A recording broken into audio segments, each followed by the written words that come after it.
Aboard Flight 1969, service to JetNation Radio. Look at what a leader this guy is. Bolt is fighting for his job this year. This is what quarterbacks are made of. Doug Middleton get a 50-yard onside kick. How stupid can you possibly be making that much money? Folks, grab a snack. Let's go to eat a goddamn snack. And join Joe Blewett and Glenn Naughton for JetNation Radio.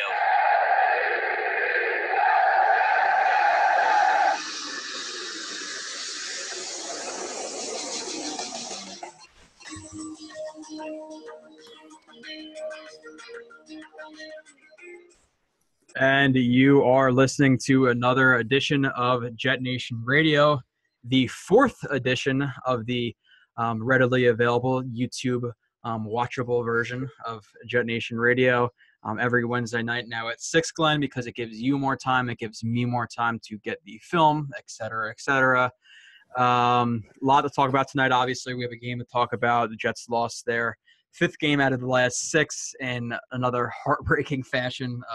Just really, really pissed everybody off, I'm sure, unless you're a tank person, in which case it was probably pretty perfect where the Jets played pretty well at times and a couple of big mistakes really lost them in the game. So at least you saw some good things. But at the same time, they got the loss. So tank people, I'm sure you're happy. I was not happy. I want the Jets to win when I'm watching them, especially in a game like that. Glenn, what is up with you, man? Hey, listening to you talk about it there, Joe, about, tank, no tank. And I've kind of been the same way all season, is that I can't root against this team while I'm watching them. But with this year being what it is, the second these games end, I'm over it. I'm like, all right, that's another spot, another move us up a couple notches in draft position. And hopefully that'll pay off in the long run because, somebody said to me the other day, oh, aren't you one of these guys that, you were rooting for a 7-9 season and no franchise quarterback? And I just, no, I root for them to win every game. And as I've said all along, my expectation is that Mike McCagnon needs to do what he has to do to get a quarterback. Yeah. Whether he's got to give up 2 firsts, 3 firsts, 4 firsts, I don't care. So I root for wins, and you better believe I want a franchise quarterback. Whether it's Rosen or Darnold or Jackson or Baker Mayfield, I don't care. Bring somebody in here and let's get rolling. But on Sundays, I can't root against them.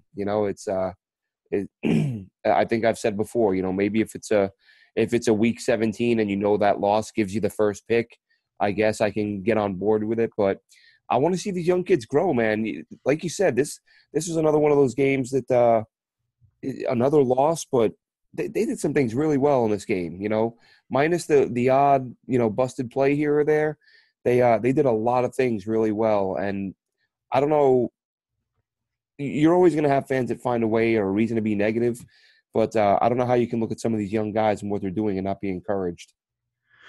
Yeah, and we'll go over all that. The young guys who are playing well, the young guys who aren't playing so well, the older guys who aren't playing well, et cetera, et cetera, et cetera. If you want to call in, as always now, in the last 3 weeks at least, you can call in at 1-669-900-6833. You'll hear a voice. You enter the PIN 989-311-8641. Then you hit pound. If you're calling in just via video, Skype, whatever it may be, you're just dialing 989-311-8641. Glenn, you can follow Glenn on Twitter at AceFan23. You can follow me on Twitter at JoeRB31. Glenn, is there anything that you put out the last week or so that you want anybody to know about and check out? I did the film review of the Panthers game. I just finished, put it up today in the moments that I do. So if you want to check that out, like I said, just go to my Twitter and you can see it there. Anything that AceFan23 put out? Check out JetNation.com homepage, some stories up there. I did one that actually ties into the one I did a couple hours ago. Basically, taking Mike McCagnon to task on the O-line. I think that I give him a lot of credit for the good moves, but you gotta tell it like it is. And there's some things he hasn't done so well. And I think I think the biggest thing is Wesley Johnson in the middle of that line that we talked about. I didn't have any problem with giving him a deal and giving him a shot to win that job. But you and I have talked several times. I went into that draft completely convinced they were going to take a center to compete with him. And there were some good ones in this draft, and he passed them up. And I can't help but think, and I don't want to sound like a broken record because we've talked about it before, but other than talking about the terrible play in the middle from Wesley Johnson, someone's got to give me another reason as to why James Carpenter and Brian Winters both look completely lost out there. And I think that Mike McCagnon not bringing in a center, I think that's a big reason for that. And I think they might have a little bit of trouble maneuvering, this offseason with the big money Brian Winters and Kelvin Beachum got. Neither one of those guys, Kelvin Beachum, he's been average, I would say. But he certainly hasn't been good enough that you pass up on a left tackle in the draft if there's one there early on. Maybe that first, second round pick, something like that. But if you do, now you got a guy who's due a bunch of money next year, a bunch of guaranteed money. You're either going to take a $7 million cap hit if you let him go, or maybe, do you let him compete with Brandon Shell to play on the right side next year because that is where he played in Pittsburgh. So they have some options, but if you look at the way they've mishandled the line, I think they could have done better. And check out a piece, the one I just did a couple hours ago, PFF grades, recapping the Jets' top and bottom graded players. And the 3 worst players on the roster per PFF matches up with our eyeballs, Joe.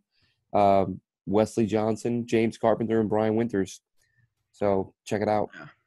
Yeah, I'm sure Buster Screen and Roberts are probably close on that list too.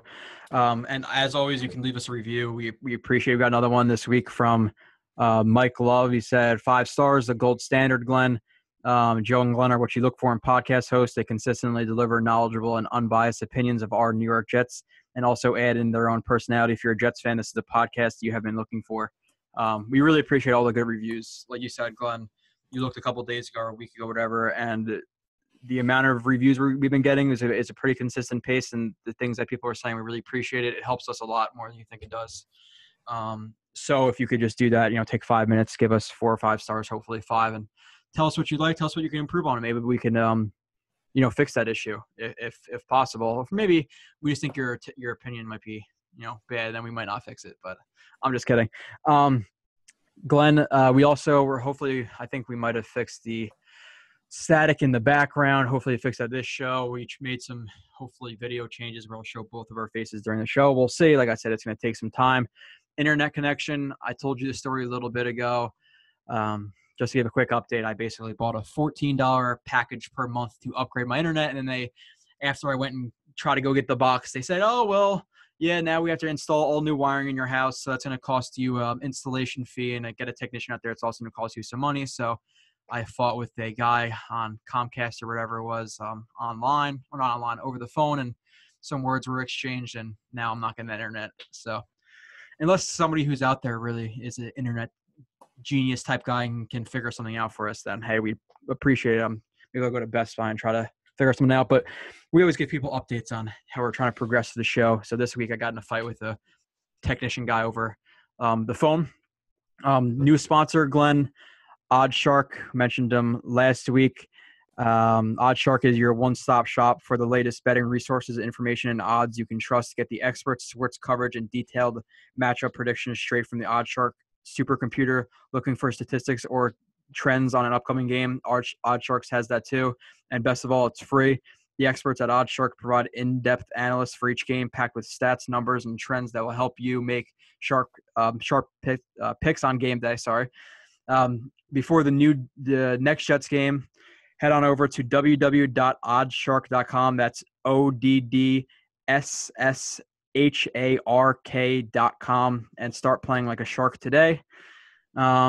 Okay, Glenn. So let's get into this game. As we always do, we start off with duds when the Jets lose, and we've been starting off with duds a lot recently because, like I said, the Jets have been losing 5 out of their last 6 games, which is heartbreaking. This game was, like I said, heartbreaking. Just terrible game in many aspects of it. Losing by 8 after there's probably 6 or 7 plays that really stand out that we'll go over. I'm surprised they were even in this game at times. So let's go with the duds, Glenn. Number 3 for you. Who is that? Number 3 for me, he had a nice stat line, but he's got to be held accountable here. Is Josh McCown. That huge fumble that got run back was the very costly error. by McCown, so you can't give him a free pass on that play. It was costly, and you could argue the difference in the game. Obviously, they lost by more than that, but that's what kind of really was the nail in the coffin. Yeah, I'm just gonna go over him in a couple of minutes. Actually, he's my number 2, but I'll just give my number 3 right now, just because for the video purposes. And like I said, if you're not a big chunk of our listeners actually listen or watch on YouTube, you're definitely missing out. Like I said, we bring up at least 15 to 20 plays every single time we're going to be doing the show, and some plays we'll go over specifically what exactly happened. Some plays we'll just put it to the background for visual purposes and stuff like that. But my number 3, Glenn, is Darryl Roberts. I think he got beat up pretty good this game. He was only in the game for 27 of the 72 snaps, and he gave up at least 5-6 catches of Devin Funchess, 7, and he total had 7 receptions for 108 yards. On this play, and he actually made a nice jump on the ball on the break right here, and he just doesn't attack the ball, and then Funchess jumps in front of him, makes the catch for a relatively big gain. So this was frustrating to see where he actually makes a jump, but just isn't aggressive enough to attacking the ball. So that was frustrating play from him. And then there's also another one, and this was the more serious one, or the more serious mistake, because he is in man coverage on Funchess, and Funchess is just running a vertical route, and he just completely, loses him. Darryl Roberts, I'm talking about, looks back to the quarterback, and when he looks back to the quarterback, Funchess, keeps running vertically. Roberts hesitates, loses him, and then he catches it right over his head and goes for, I think this is like this was a big time game, 25, like almost a 30-yard gain or so. Yeah. So he got my number 2. He got abused all game by Funchess, and there was even some times where Funchess beat him and then he dropped the ball. Funchess had quite a few drops this game, so he got my number 3, Glenn. Yeah, and Funchess, I really liked Funchess coming out. I saw a lot of people say he was a tweener. Nobody was going to know what to do with him. Is he a tight end? Is he a receiver? He's just a big-bodied guy. He's tough to defend, but you're right. That's not a great job there by Roberts, and he actually got my number 2 because if I'm not mistaken, there was one particular drive where they went his way like 3 times in a row. Like that, once Carolina realized, once they exposed him, they just kept picking on him over and over again, and like you said, it was a rough day for him. It's a tough matchup. Funchess is he's not an elite guy, but he does have some traits that make him tough to defend. And, Roberts is, at this point in his career, maybe an average corner at best. So you had to figure, as I said, once Carolina realized they could beat up on him, they just kept going that way. Yeah, like I said, you're in the game for only 27 of 72 snaps, and he let up at least 6 or 7 catches. So he was getting absolutely abused. Now, Glenn, who is your – oh, you just said your number 2, duh. My number 2 is Josh McCown, and he was in close contention for the number 1 spot. And there was multiple plays. I'm gonna bring up a couple of them right now that he just made terrible decisions, especially for a veteran quarterback. And there were some times in this game where he made some nice plays, or he big scramble for 20, 25 yards, whatever it may be. But there was a couple plays where he's throwing near interceptions, and on this one, Rob Anderson's just running, it's actually just a deep slant or crossing route, whatever you want to call it. And the Panthers are either in a man. I don't think they're in a man. I think they're in a zone. And the cornerback on the boundary side right here is just pattern matching, where it's basically a zone coverage pattern matching, but he's not going to come off Anderson until another guy crosses his face deep. So he's pattern matching here, right here, I think. And then you have the defensive back who is, on the second level right here, drops back, reads McCown's eyes because he's staring at Anderson the entire time, almost picks it off. If he threw it on target, he would have picked it off.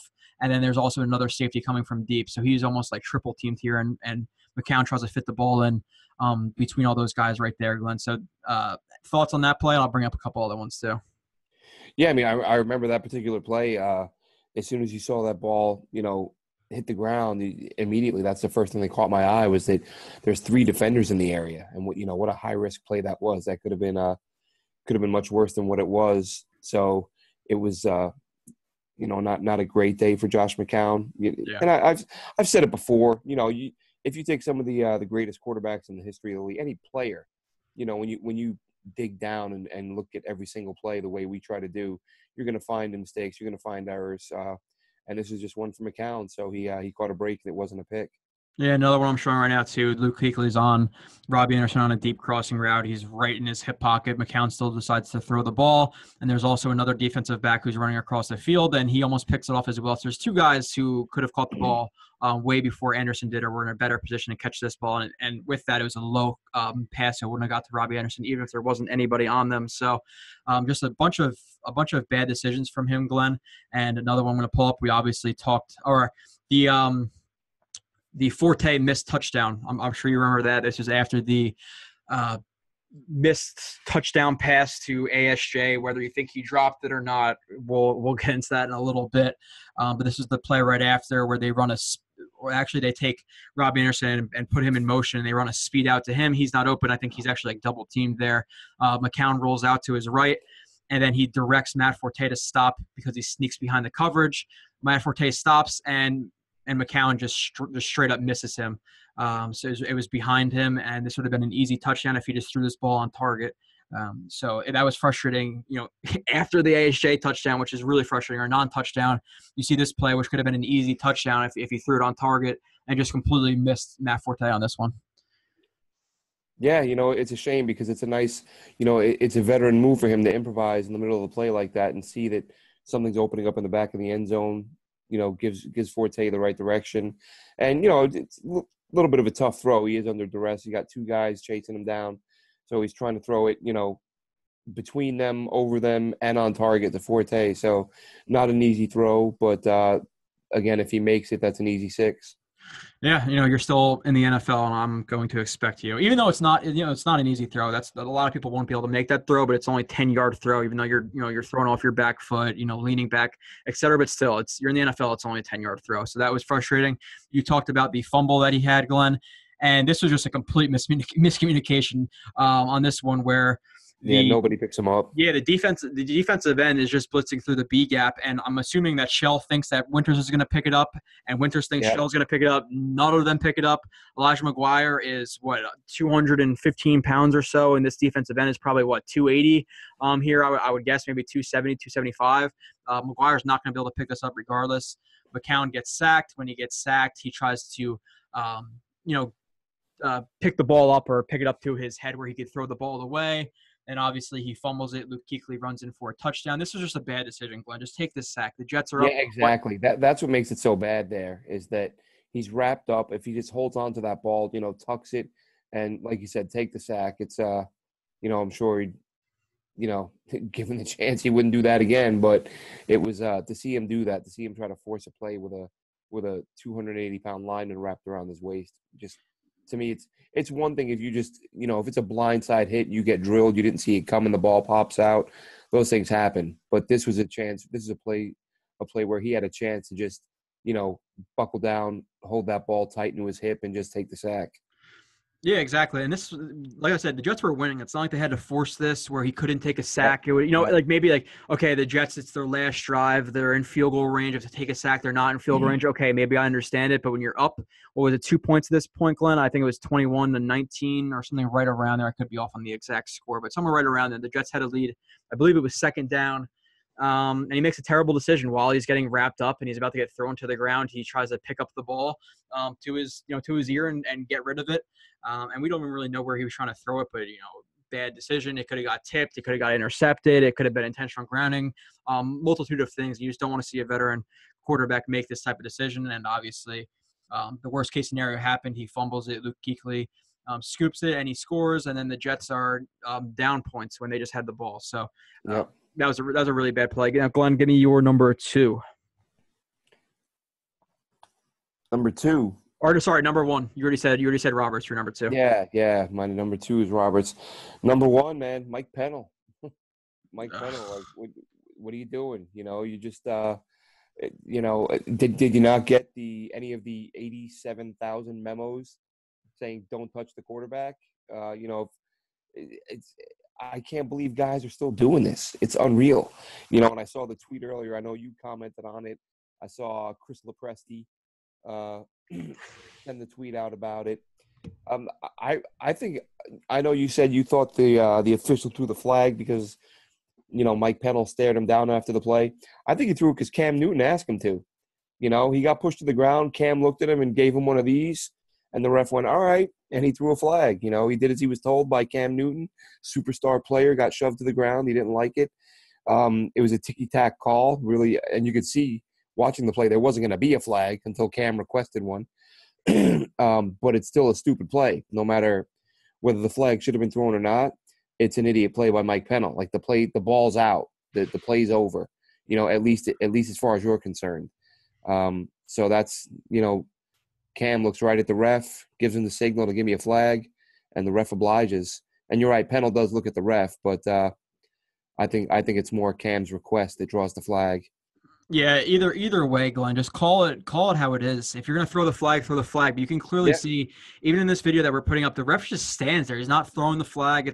He's not doing anything. There's a different version where he actually there's another angle where you see him for another second or two, and there's no flag coming out until you know, Cam asks for one. Yeah, so whether it's Cam looking at the ref and putting his hands up, or Pennell just staring down the ref for whatever reason, it's a dumbass play by Pennell. This was ridiculous, Glenn. He's jumping up to try to get the pass deflection. He's not even close, by the way. No. But he's jumping in the air, and it's not like, okay, well, maybe his momentum was taking him forward. You know, hug Cam, or maybe you bump him a little bit, but try to keep him up. But that's instead, what I was going to say is as much as guys may not want to do it, the league is at that point now where if that ball comes out and your momentum's carrying you to the quarterback, you hug him and hold him up and don't knock him down. But and Glenn, it's not even like, okay, well, he didn't hold him and Cam acted. He hits him and then you can see him fully extend his arms. It's not he pushes him. Yeah. Why are you doing this? There is 2.5 minutes left in the goddamn game. Your team's about to get the ball. It's 3rd and 11. They just Devin Funch just missed a one-handed catch by Claiborne on the left sideline on a vertical route. I think it was just a 9 route. And you're jumping up, and just because you're being a piece of crap, or just an idiot, maybe not a piece of crap in real life, but on the football field, piece of crap, and you're hitting Cam Newton when you know quarterbacks cannot be hit, extending your arms and then staring at the ref. Like, what are you doing? Yeah. Like that play beyond pissed me off. The Jets were, they were down. What was it? 14 points. They scored a touchdown. They were about to get the ball back with 2.5 minutes left. 8 points. They had to score a touchdown, 2-point conversion, but they had a chance. It's not like they were getting the ball back with 20 seconds left with no timeouts. It was 2.5 minutes. You had plenty of time to drive the field. And the shame of it is that he's probably only in that spot because McClendon was hurt.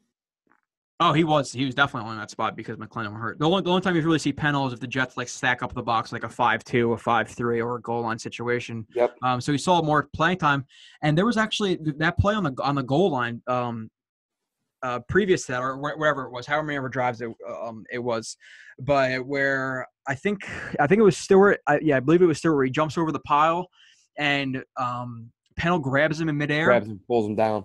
Yeah, grabs him in midair and pulls him down. Let me just see if I could if I'm not gonna be able to find that now, but I still prefer Deion Simon. I said it in the preseason. I said it when they announced the rosters.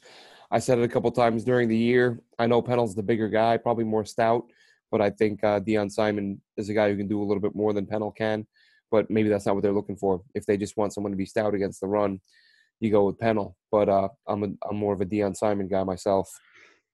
Yeah, and he's been okay this year. He hasn't really made a lot of plays, but this game he's actually making some plays like this to disengage off whatever offensive lineman this was. You can't really see it from this angle, but to disengage him midair. To disengage him, he's clearly has momentum to go into the end zone, to snatch him in midair and redirect him to the ground. 220-pound dude flying in midair, and you just snatch him. Like that is super impressive. So I was impressed with him this game. And then he pulls the most idiotic move you can in hitting a quarterback late when your team is trying to get the ball back. It beyond pissed me off, Glenn. It really was really frustrating to. Yeah, I mean that play it ended the game. You knew once he got that flag, fresh set of downs, couple minutes left, that was ball game. Yeah, and now Glenn, my number one, which people this might be a hot topic, even though like I said, we're not people who are going to. Be on some guy's junk one game and see how great he is. And then just because we say how great he is, we're going to not bash him when he had a bad game. Austin Seferian-Jenkins gets my number one dud. And this is just one play, which, maybe I shouldn't have included, whatever. But I actually have 3 plays of him. And this he's just supposed to check and release where he's supposed to block this outside linebacker or whoever it is rushing off the edge. It could have been a defensive end. It could be a middle linebacker. Here it's just a strong side linebacker, misses the check and then releases into the flat, and it leads to a sack on McCown. And we see this at least once a game where he's either allowing a sack or getting a big penalty on third down. So he's been okay at best as a blocking tight end, and this was a big mistake here. Like I said, he just loses this guy right in front of him, allows a sack. So that was a bad play by him. And then obviously the two other plays, which we're going to discuss right now. This is the first one, Glenn, the first drop touchdown, where the Jets do a good job, where their offensive line fires out like they're run blocking, where they're really selling it. And then obviously Austin Seferian Jenkins just leaks out behind the entire defense, and he drops a wide open ball. This is an easy catch, Glenn. It's not like this was in traffic and he's fighting over dudes and his hand was, getting toyed with by the cornerback, whatever, hand jousting. Just an easy drop for a touchdown. You're an NFL tight end, you have to make this catch. And who wouldn't drop this ball is probably a guy like Travis Kelce. So, Glenn, what do you think about this drop? Because the Jets drive the field, I believe, is on their second or third drive. And on the announcement, it was the first drive. Was it the first drive? Yeah, no, I think so. It might. If I had to put my money, I would be on the second drive. But whatever, second or first drive, whatever it was. Regardless, the Jets drive the field, and I'm trying to think now. It could have been the first drive, whatever, Glenn. Drive the field, and you see it on the TV, seem wide open, and the announcers are screaming, "Oh, Jets touchdown!" And he bounces off the ground, and they're like, "Oh, never mind, they're going to have to settle for a field goal." And then they're like, "Missed opportunity." Jets missed a lot of opportunities. They're not going to the playoffs this year, and this is why, like, they're talking about the Jets like they're still like a team in the race for the playoffs, which they're really not. No. At least in my opinion. I'm pretty sure, at least in a lot of people's opinions who still listen to the show, because if people didn't have realistic opinions and they thought we were fanboys or want us to be fanboys, they would not be listening to the show, at least in my opinion. And then this one, Glenn, was the second one. The Jets, split him out wide. He's matched up on a corner who he has a ton of size on. He dives to the ball, perfectly thrown ball by McCown, sets him up for a diving catch. He gets his knee in, he gets his ass in, he gets his elbow in. And you know what? Listen, you can argue catch, no catch, all this stuff, but let's face the facts here that if Austin Seferian Jenkins didn't bobble that catch, there wouldn't have been no reason for a review. They would have reviewed it. They would have saw that the ball didn't move at all, and it would have been a touchdown. But I'm going to be honest. When I watched this replay the first time, I was like, they're not going to call this a catch because the ball bobbles. And regardless of what you want to say, if you were a little bit biased, but right there, how the ball is slipping out through his hands, he does not have full control. You have to have full control of the ball. That's the catch. If you're telling me he has full control of the ball right there when the ball is sliding between his hands almost towards his chest where he barely squeezes it just to pin it against his body, it's not a catch, Glenn. And I don't care what Jets fans are going to say. He didn't catch this ball. Now, if you want to, under the NFL's rules, now if you want to argue it and say, okay, well, he caught the ball, he had it in his hands, his knee hit the ground, his elbow hit the ground, and he didn't lose possession, or he had it then, and you want to change a catch rule, then I understand that. But under the NFL's definition, which sometimes it is a little bit of a gray area, at least I knew that this wasn't going to be a ruling. And if anything, the NFL referees have to get their shit together, because Dean Blandino came up on the screen and he was, oh, yeah, this is a catch. There's not conclusive or inconclusive evidence, et cetera, et cetera. He was ahead of officiating a year ago, and he's saying it's a catch. The officials in New York now are not saying it's a catch, so they have to know what a catch is. But I had a feeling this was not going to be a catch because, like I said, you could see the ball. It doesn't come loose where it's not on his body. It's not like it has to juggle outside of his body and he has to repossess it in midair. But if you're telling me he has full control of the ball right here, you're wrong. So, Glenn, I can't hear you. You mute your mic, maybe. Yeah, sorry about that. Initially when I saw the replay, I thought it was a catch, and then as they were talking about it, and then you see that spot there, I think, he's sliding out of bounds. He's out of bounds before he truly has control of that thing, and I was, again, from a fan standpoint, I was pissed off, but from a realistic standpoint, I thought it was less egregious. I mean, I thought it could have stood. I didn't, but I think it was less egregious than the New England one. It wasn't even close, Glenn. Not even close. The New England one was crazy. This one, I kind of watched it, and I didn't want to believe it, but I was kind of like, you know what, you can make a case for that. So, it wasn't a catch. And, yeah, he ASJ, I actually had him penciled in as my number 2 dud, but I took him off the list. and I went with Roberts instead because Roberts got beaten a bunch of key spots.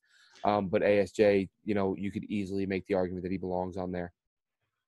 Yeah, and no, this was not as egregious as the Patriots game. The Patriots game, he like fumbled the ball, but then he grabbed it in midair before he even got past the pylon, and his knee was down before the pylon or before the ball was even crossing the pylon. So if anything, it was like an incomplete pass or whatever it might have been, but it was not a fumble out of bounds. It was just crazy because he went out of bounds after he regained possession. So Right. I thought it was really dumb, but yeah, this, and this is why, and I like Austin Seferian-Jenkins. He's been better than, everything the Jets have had in the last couple of years. But at the same time, I think people are hyping him up a little bit too much just because of how the lack of talent the Jets have had at tight end. I think he's an average NFL tight end, Glenn. I don't think he's anything special. I don't think he's a guy who you could be voted to the Pro Bowl. It's a popularity vote, but a guy who's getting these holding calls or allowing a sack at least, one a game, if not every other game, whatever it may be, but he's allowing sacks. He's getting penalties on big running plays. He's not able to hold on to the ball. Because let's face it, if he catches those two balls against the Panthers, we most likely win. If he doesn't fumble the ball or whatever against the Patriots, no matter how egregious it was, if he holds on to that ball, there's no question it's a touchdown. So he has to hold on to the damn ball, and we wouldn't have to go through these replays. So I think he's an average NFL tight end at this point. He still has a lot to prove. Average blocker at best, and he doesn't have the strongest hands. He'll make some catches, but you have to hold on to this ball. You have to hold on to the ball earlier in the game. So hate me if you want, but I'm just being honest. I'm giving my honest opinion. And he's, average at this point, and he had a really disappointing game, and he gets I think this is the first time he's on my dud list the entire season, but he definitely deserves number one for me. Yeah, same here. Like I said, didn't put him on my list, but thought about it. You're a homer, Glenn. You're an ASJ homer. Well, that's the thing. I was going to say, he's not a great tight end at this point, and you're right. It is nice to have a guy who can catch the football. Mm-hmm. But I think there's also the fact that this is really his first. I mean, it's not a breakout year, but he's the story with getting his work ethic straight, getting his life straight. It's almost like he's a different guy, So it's to me a new. He's only in year 3, so his first 2 years were a disaster. He wasn't as committed as he should have been. So to see what he's doing in really his first full year with his head on straight, you see the potential that's there, and you see how much the Jets are lacking at the tight end position.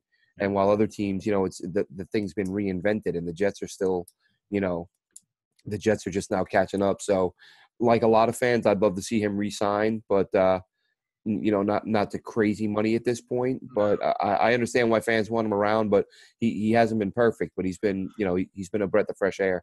That's going to happen with all these positions, Glenn, too. Like, even remember, after Malden's first year, what did he have? 3, 4, 5 sacks? And people were saying 4.5, I think. Yeah, and people were saying, remember, his next year he's going to the Pro Bowl and he's going to have, right around 10 sacks. Like, it was a little bit dramatic, but it's what happens when you're, starved of something for so long. Tight end talent, outside linebacker talent. When you get a quarterback, he's probably going to be overrated to a certain extent.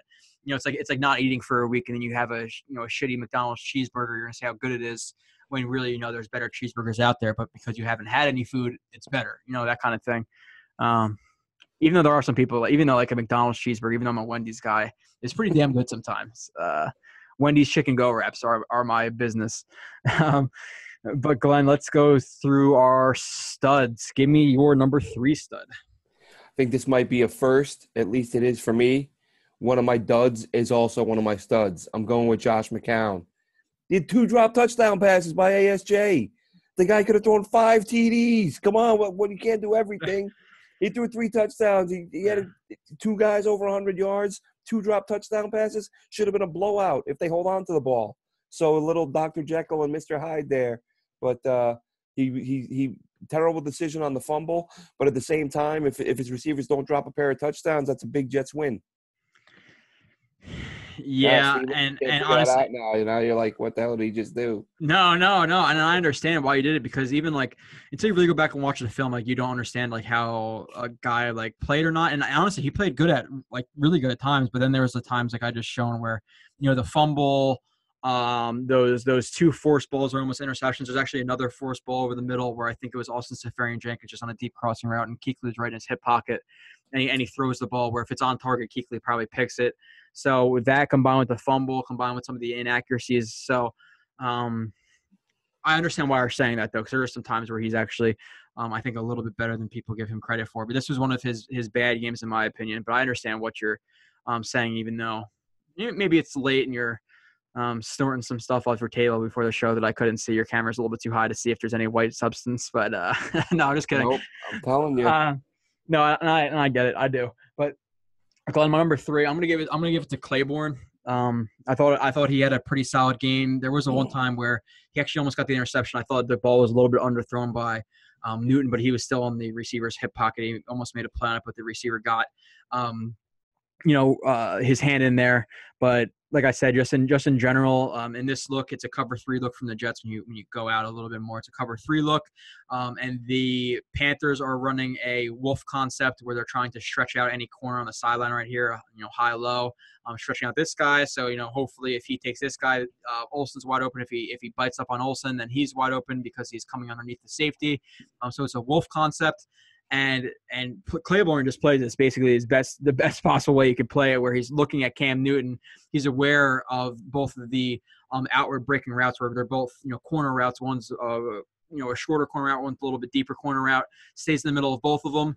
As soon as Cam starts to start his throwing motion, which you can't see in the video, he breaks onto Olsen, and maybe it could have been a little bit better of a ball from Cam, a little bit thrown at a better time and a little bit further outside, but still just an absolutely beautiful play by Claiborne, who's literally covering 2 guys at once. So Claiborne had another good game. He missed the last couple of games. I believe the last 2 games, Glenn, against the Falcons. He had that really good game against Julio Jones. So he's been really good. I don't think he's been as good as some other people think he's been, but he's definitely been a number 1 type corner. And the last couple of games he's played, he's been more impressive than I think he was in the beginning of the season. He was, and that was something I did a small piece the other day and asking, like, is this guy in the middle of – is he playing himself into a long-term deal? The concern, obviously, during the preseason was his health, because it always has been for him. It's been an issue, but he's managed to stay healthy and play really well. I think if you are considering giving him a long-term deal, it's got to be with some playing time incentives, so he doesn't kill your cap if he does get hurt. Because as a corner, he's going to want some money. But he did. He had himself a really nice game. I saw the other day from PFF, they're claiming he's like one of 7 corners who hasn't given up any touchdowns this year. So, great job by him. Yeah, that's also, situationally too. So, but we've talked about Pro Football Focus before. Like, even this game, I think they rated screen a little bit too high. Like, didn't they give him the highest grade of the Jets game? He was top 3. I think Claiborne was number 1 and screen was 2. Okay, whatever it was. But I think they rated him a little bit too high. They were giving him some pass deflections. We'll actually go over him, screen a little bit, where there were some balls that were underthrown by by Cam Newton, or the receiver just missed the ball, etc. And then it looked like screen played a little bit better than he did. But he was overall, I think, a positive for this game, no doubt about it, especially for Buster Screen. But with saying that, I don't think he was one of the best 3 players on the field. I think, but this is probably I would say this is probably his best game, other than was it the Cleveland game, Glenn, where he played really, really well? But he had back-to-back games. He had that game against New England where he played really well, and I think he was the highest-rated player for the Jets on defense that day. He had like a 2-game stretch where you kind of thought, not just is he going to become serviceable, and then he, of course, after that he had a couple of stinkers. Screen Island. So he's probably exactly. He's had 3 pretty damn good games this year, but outside of those 3 games, he's not been very good at all. So, we always say with the consistency, it's not there with him. Yeah, exactly. And we've said it millions of times. Any player in the NFL is going to make some plays. It's all about how many you string together and how consistent you are.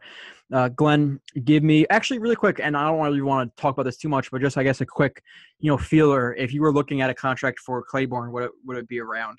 You said a lot of obviously incentives, playing, etc. But it's so tough to say because honestly, I'd want it structured in a way that it would be really pennies if he got hurt, and guys aren't willing to sign for that. So if you're an agent and you're representing a guy who just had a a really good season at corner at a premium position, and someone wants to kind of not so much lowball, but if they want to build in too many incentives, you're going to go elsewhere. He's going to have some offers if the Jets don't lock him up before the season ends. And, even though he's playing well and he's only missed one start, he is playing a little bit hurt right now. So it's not like the injuries were a fluke and he's 100% healthy. So I don't envy Mike McCagnon with that decision right now, because behind him, you don't have a lot. So, what do you do? Yeah, and Glenn, well, can you imagine if we don't have him next year? We don't have Screen next year. We shouldn't have Screen next year. You're going to the season with Roberts and Derek Jones and Jeremy Clark. That's the thing. I mean, between the draft and free agency, there are corners coming. But I see what you're saying, though. Glenn, listen, if they got rid of Screen and they got rid of Claiborne and they went into the season with that, starting three, then we're just as bad as the New York Giants with their offensive line. Oh, my God. Who are the joke of New York right now. They are a joke. Absolutely. It feels good, Jets fans. Rejoice. I'll tell you what, man. I don't even know what to say about that. I really don't. To me, you'd be able to justify it if you were going to the rookie. What's his name? Webb. Yeah, if you're going to Webb, it makes sense. But you go and I said to you before the show off the air, how fantastic would it be if Geno Smith reeled off a few wins in a row here, and finally did something good for the Jets and knocked the Giants down a few pegs in the draft order. I don't see it happening, but listen, Ben McAdoo feels like Geno Smith is better than Eli Manning. I guess we'll find out if Ben McAdoo is right. Yeah, like you said, if they were going to Webb because they wanted to see what he had before they went into the draft or something like that, I can understand it. But you're going to Geno Smith, who everybody already knows what he is. He's not a good quarterback. We've talked about that a lot on this show. I don't know, my Twitter is telling me there's some people that are excited about this. Geno's finally getting his shot. Yeah, okay, we'll see. Well, he's gonna have fun. You think he had bad talent with the Jets? They're trotting out like King and all these guys like pick up off the street at corner. I mean, at receiver. All the great quarterbacks raise the level of play of the guys around them. So Geno, who I see people on Twitter call him the GOAT, like for real, not joking. Like, you're the GOAT, dude. Do your thing. You're the GOAT. I'm like, the GOAT. What the hell is wrong with you people?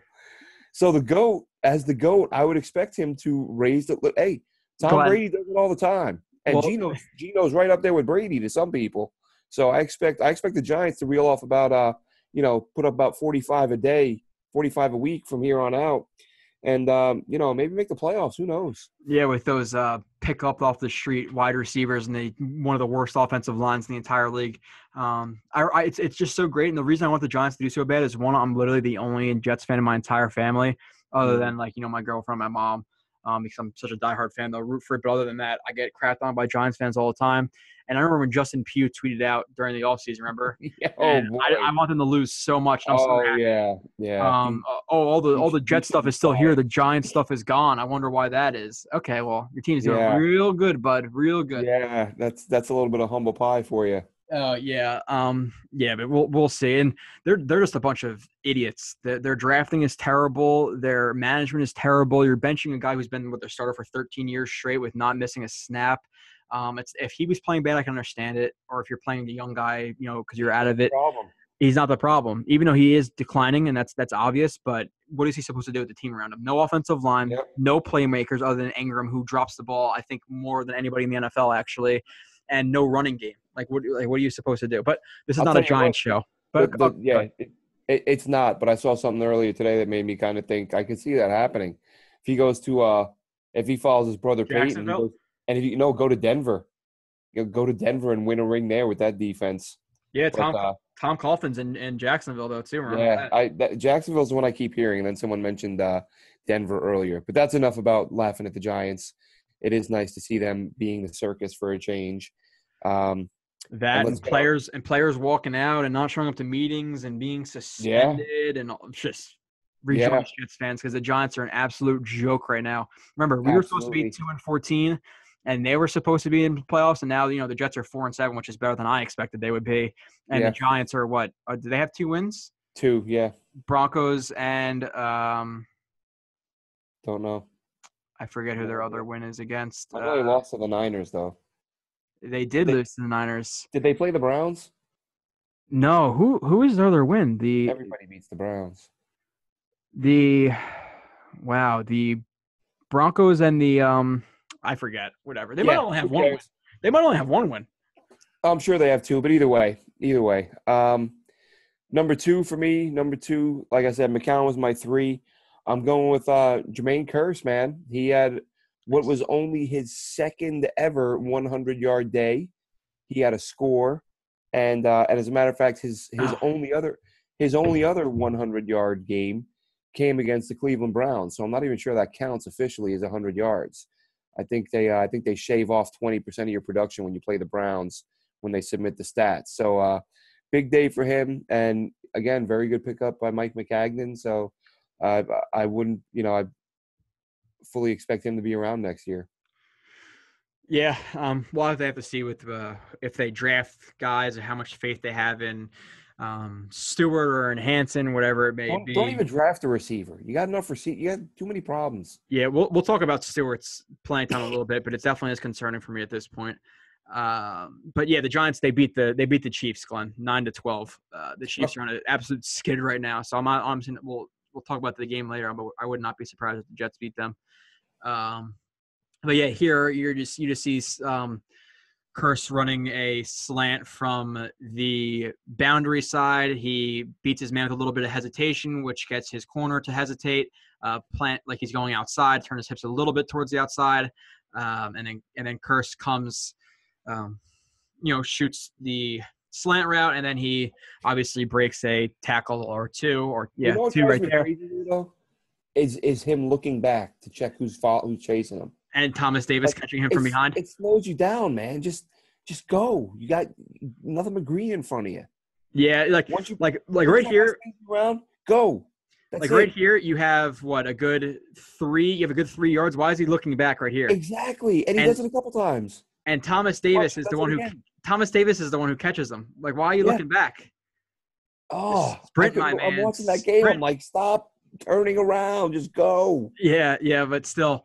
He had a nice game, though. He had a really good game. Yes, really good play. Some nice run after catch right there, and I think this is probably the more impressive play. This is just another veteran move by him, where he's running in from the slot. He's running just I believe it's just a crossing route here. Yeah, just a crossing route, and you can see the corner who is sitting on his inside pocket has inside leverage on him, and the corner's kind of off balance, and Jermaine Kearse takes his inside hand, his left arm, and he extends it. It's either to the shoulder pad or to the armpit, but he takes the corner's momentum and keeps it going to where he's already going, where he's off balance. He throws him with the extended arm, gets the inside and gets the catch. So that was a really impressive play right there. That's like the little stuff you see on film where it looks like, okay, he caught the ball, but how did he get open?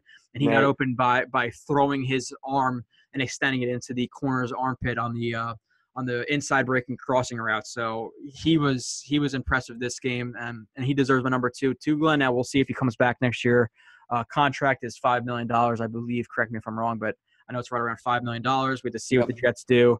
Newton Walk coming back. Do they bring Curley or Kearse back? Are they, is it Stewart? Is he getting more playing time? Do they like what they saw from Hansen this year?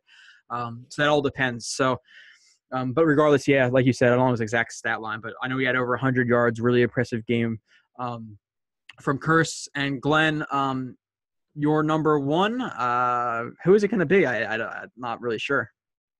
Well, number 1's got to be Robbie Anderson.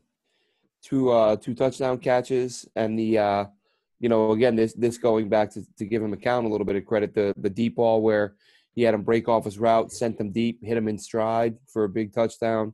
And Robbie, he just keeps doing it, man. He does, and it's nice to see a legitimate deep threat. And people have said it before. He is what Devin Smith was supposed to be. So he's doing his own thing here. There we see McCown telling him to take off. He does. I really thought he was out of bounds here, Glenn. I was just going to say that. When they showed the replay, I was like, oh, he was the first guy to go out. And they didn't call it. I really thought he went out right there. Yeah, Glenn. Honestly, I think if the ruling on the field that he was out of bounds, they couldn't have overturned it. They didn't have a better angle on it, which was weird because,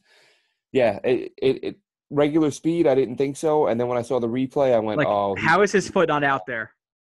I don't know, man. Like it was that foot right there, and there was no like what usually what you look for when you're looking for the sideline is okay. Is there a tiniest strip of green grass between right?" you But and that white line? you wouldn't see it from that. And what you could say in that case, which I'm not saying it is the case, Yeah, is that if he's up on his toes, his heel might not be on the white. But without exactly. an angle, you don't know, so you can't overturn that. Exactly. And if you're from a front view, you wouldn't be able to see behind his foot anyway.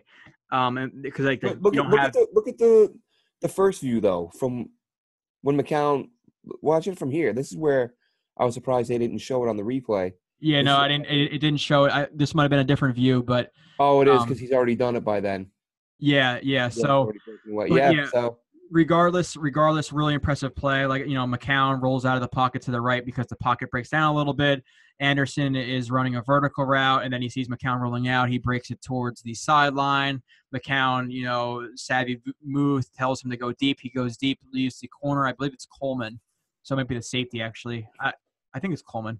And obviously he has him by a good, 5 yards or so, 5-6 yards, catches the ball. Really impressive. Just look at that face. But no, okay. So yeah, that was an impressive play from him there. Glenn, another play I'm going to bring up before the best play of the game. Definitely bar none, probably the best play of the year, or definitely the best play of the year, at least in my opinion. This was another nice play from Anderson since he's my number one stud of the game. He's gonna get 3 plays here, and this is a great ball by McCown too. Obviously, like right here, if McCown sees and Anderson is on the boundary side right here, he's the X receiver, and he's matched up with the corner. He's just running a 9 route. Now, if at this point McCown saw this corner right here and he was a little bit trailing behind Anderson, then McCown throws it deep. But this is a savvy move by McCown where he sees the corner actually have good leverage on him here, actually is over top of him, has good positioning. He throws the back shoulder fade. So that's a really good move by McCown, really good recognition by Robbie Anderson that the ball is going there. Now, maybe you want to see him extend his arms here, but at the same time, he has a recognition to see that the ball is coming, uses his body to shield the defender off, can't get his hands to it, catches the ball. So really nice play from Anderson here too, and another good ball from McCown, and good decision to throw it back shoulder. Yeah, I mean it was a nice play. It looked like an underthrown ball, but sometimes those are by design, and I think you're right there. I think that's what happened. He basically saw that was his best way to go. Robbie does a nice job of adjusting to it, and as you said, boxing out the defender. So nice play on both ends. And again, as I said earlier, and we've said many times throughout the year, they're despite the record, man, there's some good things happening, and some reason to be excited. We were talking about receivers a minute ago, and you mentioned Quincy Enunwa. As I've said, when you're talking about a neck injury for a guy like that, you can't assume anything. But look at that catch by Anderson. You team him up. If Enunwa comes back healthy, and you got Curse or Curley and Austin Safarian Jenkins, you don't need to address receiver in the draft, in my opinion. Maybe you want to bring in some undrafted guys or whatever. That's fine, but use your picks on guys that you need right now, and they need enough that I'd be pretty surprised if they took a receiver in this draft, but you never know. Yeah, BPA. We'll see. Especially having just taken 2. Yeah, and 2 safeties, which obviously has worked out well for the Jets. But yeah, here there's literally nothing special. They're double teaming him here. I'm not sure if there's actually bracket coverage off the bat, but even though it does look like it might be because the safety looks to Anderson immediately. But at the same time, if Anderson's the only receiver on that side of the field and he's the only threat, they could have just done that right off the snap there, just recognition of how to play. But he actually, they have a good, almost 5 yards before they all start turning and running, and Anderson gets better position than them on the ball because he just outruns them. He jumps up for the ball, doesn't necessarily high point it because his arms aren't raised vertically, but jumps up nice, grabs the ball, jumps over 29 right here. Strong hands to catch it in traffic, hold it on, get his 2 feet in bounds before going out of bounds. The 2 guys are draped all over him. And he had another nice catch in this game too, Glenn, where it's over the middle and Thomas Davis, I think it's Thomas Davis, jams him. Anderson releases inside and he makes a nice hands grab over the middle. Yep. And then he said something to him after the play, but I forget what it was. But yeah, really, really nice game from Anderson. Both catches. The first play or the second touchdown was more on McCown, I thought. I thought it was more of a nice play by him, but still Anderson's speed got him open. And this was obviously on Anderson, where McCown, this isn't on McCown. McCown throws a prayer up for Anderson, and Anderson makes a fantastic catch. Now, Anderson has been better, at least in my opinion, where he's catching the ball over his shoulder like this. Where I think Anderson struggles more is when he's on like an outward breaking route or an inward breaking route, and he's turning the ball is thrown to him while he's facing the ball. I think he's good at catching the ball over his shoulders. But when it comes to catching the ball where he's turned towards the ball or outward breaking, inward breaking, like I'm saying, anywhere not over the shoulder, I think that's where he struggles more to consistently catch the ball. But over the shoulder, he's been very reliable, Glenn. Yeah, I mean, he's done a lot of things to improve his game this season. I think that everyone was hoping, you know, ourselves included, hoping he would take some significant strides after what was, you know, as we've said before, an underwhelming rookie year in terms of production, but an impressive rookie year in terms of what he was doing on the field. You know, quarterbacks just weren't getting him the ball, so he's adding a little bit more to his route tree. We're seeing him a little bit more over the middle, and he's catching some of these contested balls that last season, you know, a lot of those balls got batted away and he didn't come down with them. Yeah, I definitely think he's been better at over-the-shoulder catches in traffic. Getting a little bit better, like I said, on the other type of catches, but at the same time, I still think he needs to work on that. And a lot of times you see him or it would be over the middle on a shorter route. I think he gets open a lot because of, like I said, I believe last week or 2 weeks ago, that people are respecting his deep speeds. So they're playing off a lot. But I still think he has to run a lot more crisp routes. I don't think he'd be open sometimes against press. Like, and there was a time this game where I believe he just ran a hitch and he didn't come back to the ball. He got out-muscled and dropped the ball. Or didn't drop the ball, but the corner got his hand in there because he didn't work his way back to the ball. So he still has to develop in that area. But still, regardless, he's a really good – he's one of the best deep threats in the NFL at this point, if not the best. I think it's safe to say that. Yeah, absolutely. Absolutely. He's up there with Brandon Cooks as the top receiving threats and the top deep threats in terms of yards per catch. Deshaun Jackson, too. Yeah. But I mean, in terms of, you know, statistically this year, him and Cooks are, I think, head and shoulders above everybody else. Yeah. Well, Fitzpatrick has thrown the ball to Deshaun Jackson now, too. And for whatever reason. He wasn't doing a whole lot with Jameis either. I know. It was weird, too, because, like, it seemed like they'd have a connection. I thought with the backs they have there and with O.J. Howard and the other receivers, it would draw some attention. I thought he'd have a huge year with them. Yeah, the defensive line they have with the speedy linebackers, you know, picking up T.J. Ward. Like, I thought they were going to have a really good team, but they've obviously bounced back a little bit, but still. Now, what do you think? And, Glenn, I'm probably going to sound like the old guy, you know, get off my lawn type of thing. Now, Spielman, or was his name Spielman, the guy announcing the game? He's old linebacker. Yeah. Now I think he came a little bit too strong on with those comments about, like, Anderson, you know, focus on this. But at the same time, I didn't like Anderson's comments. And like I said, we're going to be honest here with everybody. I didn't hate it. It didn't disappoint me. I wasn't angry about it.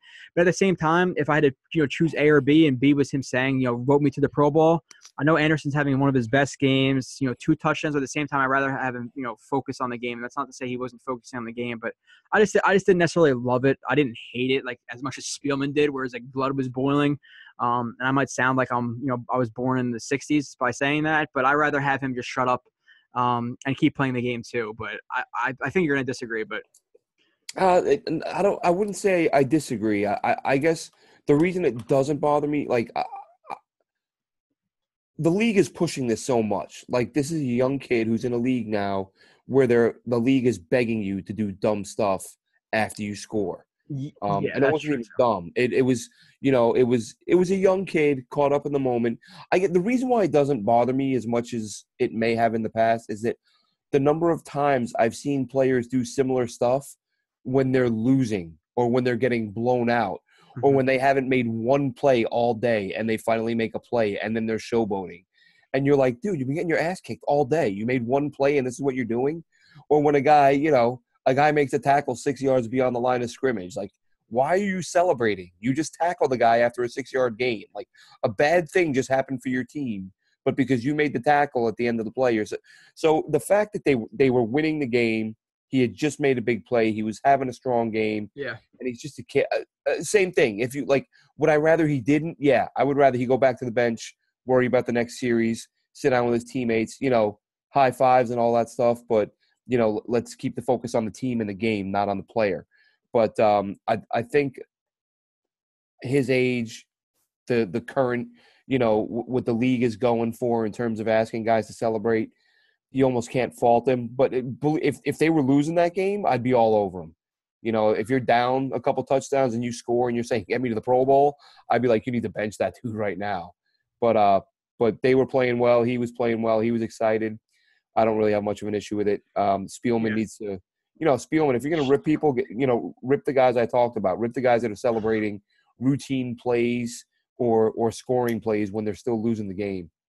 No, and Glenn, you said it perfectly. I didn't hate it. Now, did I love it? Would I have rather have not happened? Right. Yes. I don't like to see that. Like I said, I'd rather focus on the game, etc. Yeah, like you said, the league is shifting towards this offense explosion. Players like celebrating, doing duck, duck, goose, or golfing, or beanbag, racing, whatever. Or not beanbag racing, whatever hell it's called. I forget. The hell is beanbag racing? Joe? What is it? What do you freaking jump in the potato sack and race? Whatever. I don't know. I don't know what it's called. Potato sack race. Potato sack race, whatever. That's what it's called. Yeah, I don't know if I've called it that. I might have called it something else. I didn't want to say a sack race because if I said a sack race, people would be like, this kid's an idiot. But I'm calling it a sack race. Sack racing, which might sound quite wrong. And it was funny. You're talking about the goat thing before, Glenn, and it's kind of screwed up. I'm not going to say exactly what it is, but when I was in high school and when the seniors, when I was like a freshman or sophomore. Somebody walked into the locker room unexpectedly and somebody goated them. It's much different than the goat. And I think of goat and I think of that instead of the goat. So people refer to people as a goat sometimes and I laugh. I don't know if you know what I'm talking about, but I will tell you in a different at a different time. Definitely not live. No, that is not like we'll curse on here and we'll say some stupid stuff. I'm not saying that. Well, we appreciate that, Joe. Well, it would probably be pretty funny. I'm pretty sure people who know what goating is. Well, one, now everybody's going to Google it. And if you are Googling it, make sure your parents or your girlfriend or whatever is not around or delete your history. Or make sure you know how to before you do it. But, yeah, so like I said, okay, so football. Let's go. Well, we have to talk about some, other stuff. It gets boring sometimes to talk about football. Throw a little bit of personality into there, like our recent review said, which we appreciate. Absolutely. Okay, Glenn. So let's get into the like I said too with Anderson. If he was celebrating like that after or if the Jets were losing, I'd be much more pissed. But yeah, he's a young kid. Any old Jets fans like myself may remember. You probably won't, Joe. 97, 98, somewhere in there. They had this wide receiver named Alex Van Dyke, who was a draft bust, second rounder. They took him the round after they took Keyshawn. And I forget who they were playing. They were playing a game, and they were down 3, 4, 5 touchdowns, something like that, late in the game. Alex Van Dyke scores this garbage time touchdown and starts doing this ridiculous celebration. And even as a kid, I'm sitting there looking at him like, what is this guy doing right now? You're down by 20 with a couple minutes to go. You have lost this game, and you're celebrating. And he was. And that, I think from that moment on, I've always despised watching guys celebrate it unless, in the middle of a loss or a game where you're not playing well, but you made one play. So, yeah. Yeah. Okay, let's go on to our other thing. But I agree with you, too. When people celebrate, really drives me crazy. Now, Glenn, is there anything other positive from the offense that you want to talk about? I can't, honestly. There was nothing when I was thinking about doing anything from the offense where I was like, okay, it was good. I think Powell and McGuire had a couple good runs. They did. McGuire had an 8-yarder or a 9-yarder. There just wasn't much there. I think with this particular game, just in covering the studs, the receivers, a couple of receivers had a big day. Austin Swearingen-Jenkins, as we said, had some key drops, so you can't really, not much more to say about that. And the blocking up front wasn't good. There's not a lot of good to say because there's not a lot of other good that was happening. And if that doesn't get itself fixed here in the next, at the start of next year, they're going to be in some serious trouble. But I know I keep saying it, and it's because it would be the easiest fix and the most ideal situation is that hopefully replacing Wesley Johnson fixes this whole thing, because I can only hope that the guards are are aware of the fact that things are going to get blown up on in their A gap because Wesley Johnson's so bad and they're trying to overcompensate a little. As I said earlier, I can't think of any other reason why two guys in their prime just plummet and, from one year to the next. Yeah, and I think it's a mixture of both where I think that, they're overcompensating a little bit for Carpenter where they might have to stay in a little bit longer on a combo block and then they're out of position to block a linebacker or whatever it may be. But at the same time, I think it's kind of that thing, which I don't like the exact word for it or the analogy, whatever people use. But when you're let's say you're an okay player, if you're playing really good for a couple of games, you're going to play really bad for a couple of games, you're kind of getting to even out. I think, Carpenter was an okay to bad player before he came to Seattle. So maybe now that he had a couple of good years with the Jets, he's starting to even out to what he really is. Maybe next year he comes back. But they had him playing tackle in Seattle initially when he got beat up a lot. He didn't really I think they eventually transitioned him to guard, but he was there a couple of years. He had some injuries. He played some tackle, and he wasn't in the right scheme fit, as we've discussed. So maybe it was an issue. Mm-hmm. And yeah, that's a good point too. But same thing with Winters. Winters was bad at the start, then started playing better. Now he's evening out. So right. And also, it doesn't help that Mangold's gone with all the protection schemes and that stuff too. So that hurts the entire offensive line. But still, I think it's on them too. I'm not going to just blame not Nick Mangold being here and Wesley Johnson because they've even just times where they're one-on-one with a linebacker, they can't hold the block, which is really bad for an offensive guard who's supposed to be a mauler. Guards are the guys who might be a little bit less athletic who are going to maul you in the run game. So you can't block a 240-pound, 250-pound linebacker. It's not a good sign at all. Unless they get around with you with agility, but a lot of times they're not even getting around with them agility. In terms of positive from the offense, Glenn, there's nothing I can think of that we haven't mentioned really. Rob Anderson kept them in this game. It is what it is. Now, Glenn, we talked about, I'll talk about the positives from the defense. Buster Screen. This was probably his. I would say this is probably his best play of the year. The Jets are in a cover 3 look on the bottom of the screen that he's just pattern matching. He's not like for example, like people might say, oh well, what corner is this? I think is it Claiborne? Claiborne's not dropping back into this zone right here.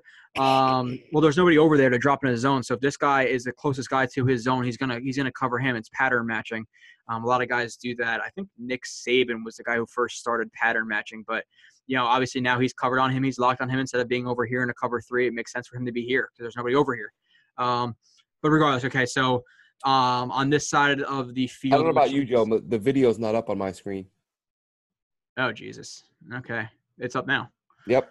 Okay. Well, like I was saying, Claiborne's on this guy. He's pattern matching instead of being back here. He's up on this guy because there's nobody in this zone, so he's pattern matching, following him here until somebody either sees somebody go into the zone or somebody crosses his face going to the zone. Then he'll probably pick them up. And there's a lot of plays where mixtures of zones and mans as well, even with the secondary players where they'll split the sides of the field with man and zone, or the linebackers are a lot of times in the zone underneath man, whatever it may be. But here on the field side or in trips, and McCaffrey is running he is running to the flat. Hey, Glenn, you okay? Sorry. Are you good? I need drops. I need some cough drops here. No, I'm kidding. Okay, so McCaffrey's running into the flat, and they're attacking, high and low this corner in the curl flat because he's in the curl zone, and he takes a flat curl to flat zone or curl flat zone. They're attacking him, and he sees he's reading Cam Newton here. He leaves McCaffrey in the flat because he recognizes that there is a guy coming behind him on the corner route. He abandons that flat, runs back towards the corner, makes a deflection on the ball. It's a little bit hard to see right there. That's the best angle of the entire play. So he tips the ball there. Fantastic play, fantastic recognition where a lot of times you see Buster Screen, just stick with this flat route, and this corner route is wide open. And I think this is this – that might be Maye right there. I believe it is Maye. Maye actually carries this post route a little bit too long where he should know that this guy is over top. Or is that not Maye? Whoever this is. Or this is Roberts, I think. Can you tell, Glenn? I don't know. I think that is Roberts. Yeah, I believe that's Roberts. So Roberts actually carries this post route a little bit too far, where you should know that Maye is going to pick it up right here, and he actually leaves his zone where he's supposed to be in the cover 3. So this corner route is wide open, but Buster Screen makes up for a bad play from Roberts by a fantastic play from him, a play that was supposed to attack him. Even if it wasn't Cam Newton's first read, it was still in his progressions. Maybe it was his second read, third read, whatever it may be. That scheme, that corner, they call it a flat 7 or a diagonal 7. attacks him, and he makes a fantastic play. So thoughts on Buster Screen and this play quickly, if you want to comment, Glenn. I don't know if you do. No, it was really good. Brief.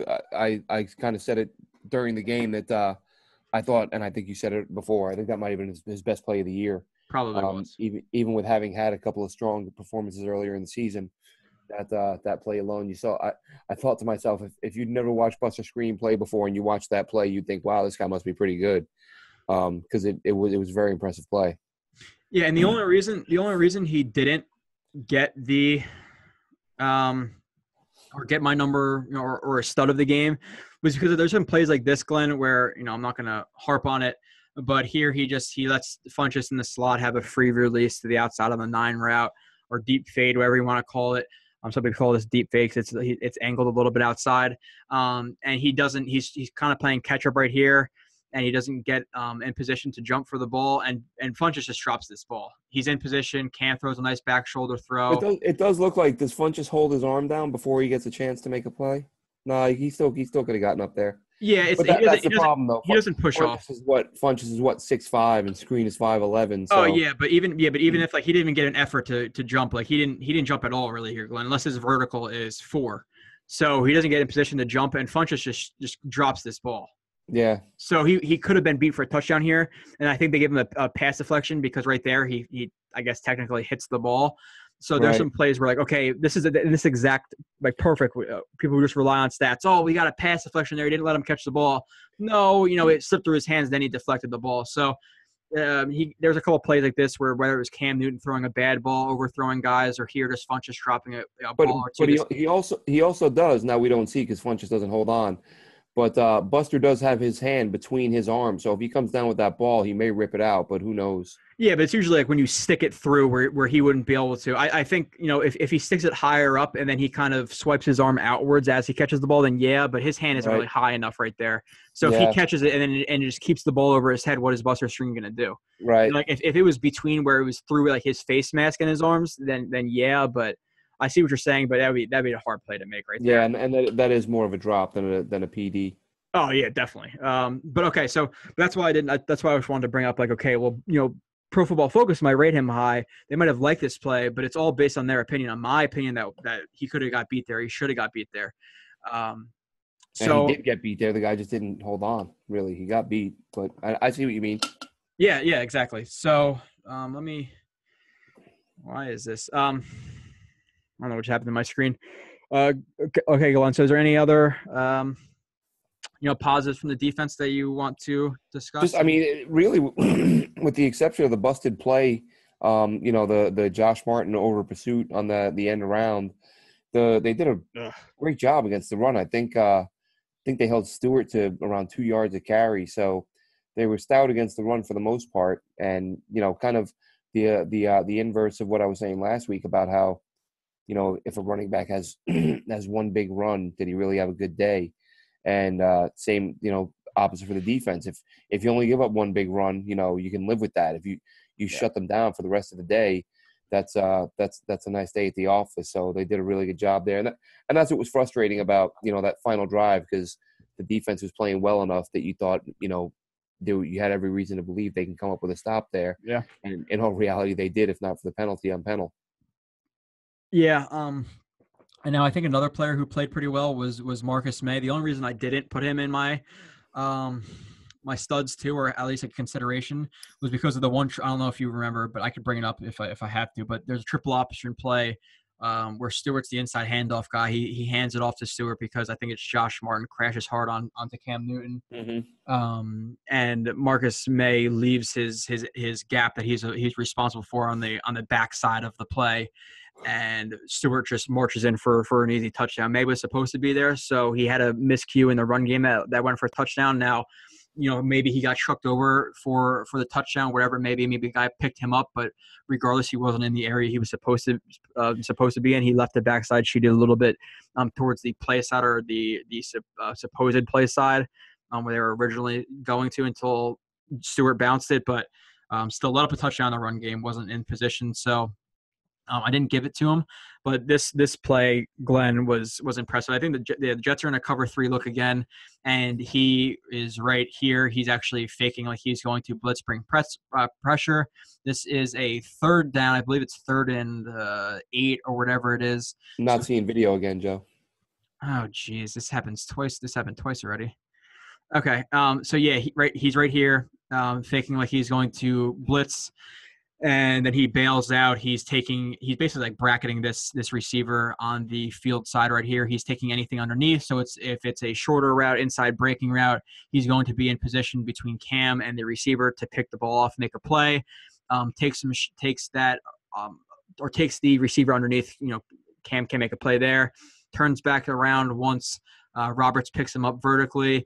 And then he has enough recognition to realize that I believe this is Funchess coming across the middle, on a drag route, shoots up and tackles him before the first down marker, and then the Jets get the ball back. So he made a couple of these plays during this game. He's been an enforcer in the run game. He's actually making some nice tackles and making some big hits, and this was another nice play where, like I said, to be able to, initially cover any short breaking route or quick throw from Newton to this receiver on the field side, and then turn around, notice a drag route coming, and then make the play before the first down on a big, Funchess isn't a great receiver, but he's a big receiver. So to be able to make this hit, this tackle was nice from Maye. Glenn, I think you're on mute again. As I was saying earlier, not an easy guy to defend with that big frame, and it's like Todd Bowles said a couple weeks ago. How do you play against these six? I think they were talking about tight ends specifically, but how do you play against these 6'5" receivers with 5'11" safeties and 6-foot safeties? And he said, look, until they start making 6'5" safeties, you just got to do it. You got to send a guy out there, try to win with technique.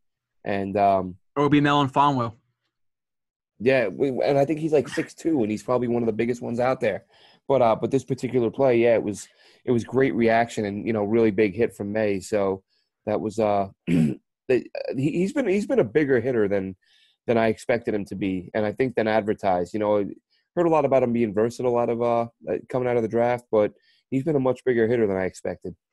Yeah, it's just really nice to fake the blitz, then to be in position. Like I said, if the receiver breaks, right here, or breaks inside, or turns for a curl, and he's right there in position to make that play, where you're thinking, it's 3rd down. They might try a quick hitter, either for some yak or right at the first down marker. He basically covers anything inside until the first down marker. Like I said, CJ picks him up vertically, or Roberts picks him up vertically, comes back. So really nice play from Maye.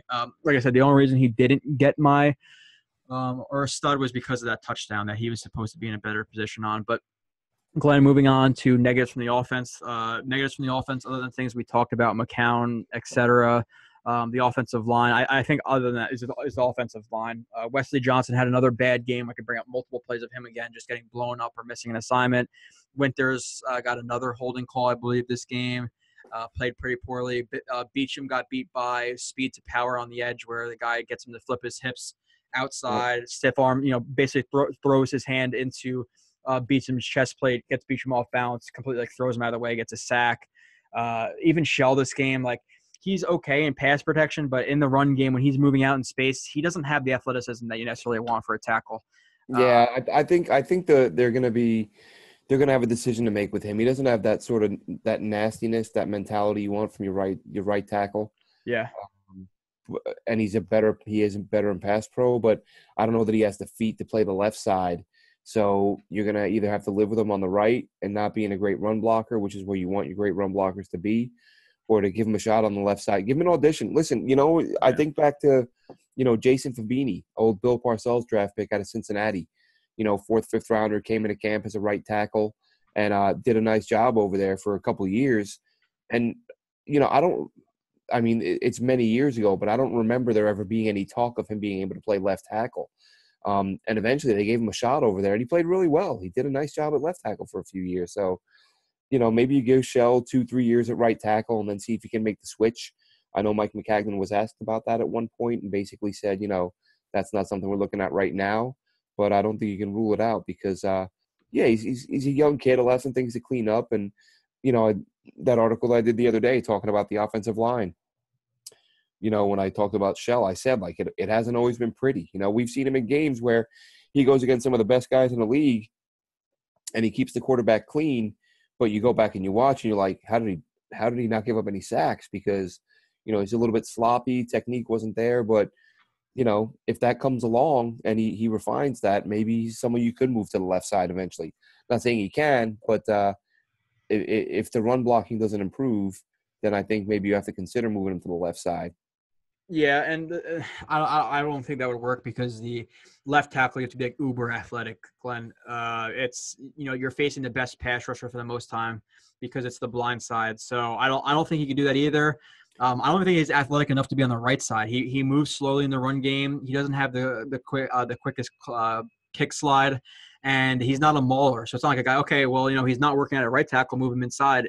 In the inside as a guard, you need to be a mauler type. Yeah, and he doesn't have that mentality. He's not quick enough to be a tackle. So we'll see if it works out with him. I'm not the highest on him. He's been okay, but I don't know if he's a long-term option at this point. I just don't see it athletically. And on this play we're just talking about, we talk about its speed from this 9-tech on Beachum. Gets him to open up his hips outside where you want it more facing the quarterback, more squared. Flips it. He's reaching a little bit. And this is speed to power. Power throws his left arm, extends it. He actually controls Beacham's left arm with his hand right there, deflects it off of him, and then just bull rushes him back into McCown, actually breaks free of him and gets the sack. So bad play from Beacham here. Speed to power. That's literally the perfect example of speed to power. Yeah. But okay, I just wanted to show that just because you were talking. I had time to bring it up. I wasn't going to, but okay, Glenn. So yeah, offensive line. Beacham didn't have a great game. Allowed a sack. He's been okay, below average in my opinion. Carpenter hasn't really been making any plays. Wesley Johnson is the worst center in the NFL. Brian Winters is a below average right guard in my opinion right now. He's been really bad. Shell is below average, okay, maybe. Yeah, let me pull up these PFF grades real quick. Kind of give you an idea. Hey, Glenn, it could be your first screen share if you want to screen share that. I don't know how to do that. You just go on the bottom of your screen. It's a green button. It says screen share or share screen. You click on it and then. But okay, regardless, you don't have to. I'm not going to pressure you, Glenn, because I don't know what you have on your computer that you're worried about. I'm just kidding. Did that work? Yeah, there you go. Perfect. All right. So let's just breaking down the top 5-10 guys on offense and defense per PFF. So here you have Wesley Johnson. Has a 32 overall grade, the worst on the team. Then James Carpenter not far behind at 37.4.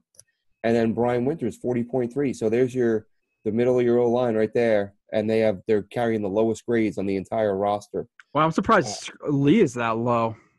I put that in here. I think it's a reflection because the first 3 or 4 weeks he was really bad. He's beyond bad, yeah. If I'm not mistaken, just a few weeks ago his rating was in the 30s. Now he's up to 43, so he's picked it up significantly. He had another sack this week, 6 tackles, I believe, and a sack. So he's trending in the right direction. But those are the guys that even Shell is pretty low there too, Glenn, that you showed. Yeah. Tomlinson has been okay. He was there. I'm surprised Roberts isn't in there. Roberts actually I think they have him around average. I think they have him around 70.3 or something like that. Yeah, I don't. Average player. Yeah, I don't agree with that. I think he's been okay. Like I said, we've talked about it before. I think he's a 4th, 5th, 6th guy. He doesn't deserve to be on the field a big majority of the snaps, even though this game he wasn't. And in those, I believe, 27 out of 72 snaps, he got abused. But okay, Glenn, so let's move on to the defense and the negatives from that defense. Well, from what I saw, what I was able to watch, I felt like Mo Wilkerson was a little bit invisible again. Same with Leonard Williams kind of too. Well, he had a few hits on the quarterback. He didn't have any sacks. Yeah. I think I saw a number. I think he's got like 14 hits or hurries in the last 4 weeks. So I think the off time has helped him with the wrist injury that he's kind of played through this season. But Demario Davis, had himself a really nice game. There was a time where actually Demario Davis, if you want to, and like I said, if people aren't watching on YouTube, I don't know why or not. One, because Glenn is just so freaking handsome. It makes you more interested in the video. I'm reading enough to tune out.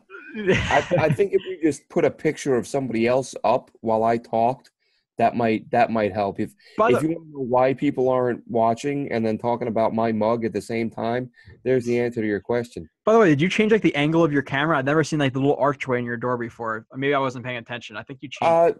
No, I didn't. Not really. Sometimes my head's in the way. Sometimes it's not. Yeah. I don't know if you have a big ass head like I do. I got a big head though. But yeah, so, and like I said, when we're talking about all these plays, we've already brought up maybe 20 plays, Glenn, that we've been playing on the screen. And sometimes we're talking about it specifically. Sometimes we're putting it in the background. But if you want to have a visual to go with what we're talking about, it makes it a lot better. So if you have time, check us out on YouTube, or even like key times where you could go and look at what we're talking about. It's worth it. You just go to JetNation, you search JetNation on YouTube. You hit subscribe if you have an account. Then you go into playlist, and it's JetNation Radio, and our 3 episodes are up there, 4th tonight. So we'd appreciate that. Give us a thumbs up. Give us a subscribe. We greatly appreciate it. Now, Glenn, and this is something I thought the defense was a little bit worse than people were saying, even though, they only really let up 21 points. Obviously, the punt return and the fumble were big components in the game where the Jets, they scored 2 touchdowns before the Jets defense was even back on the field.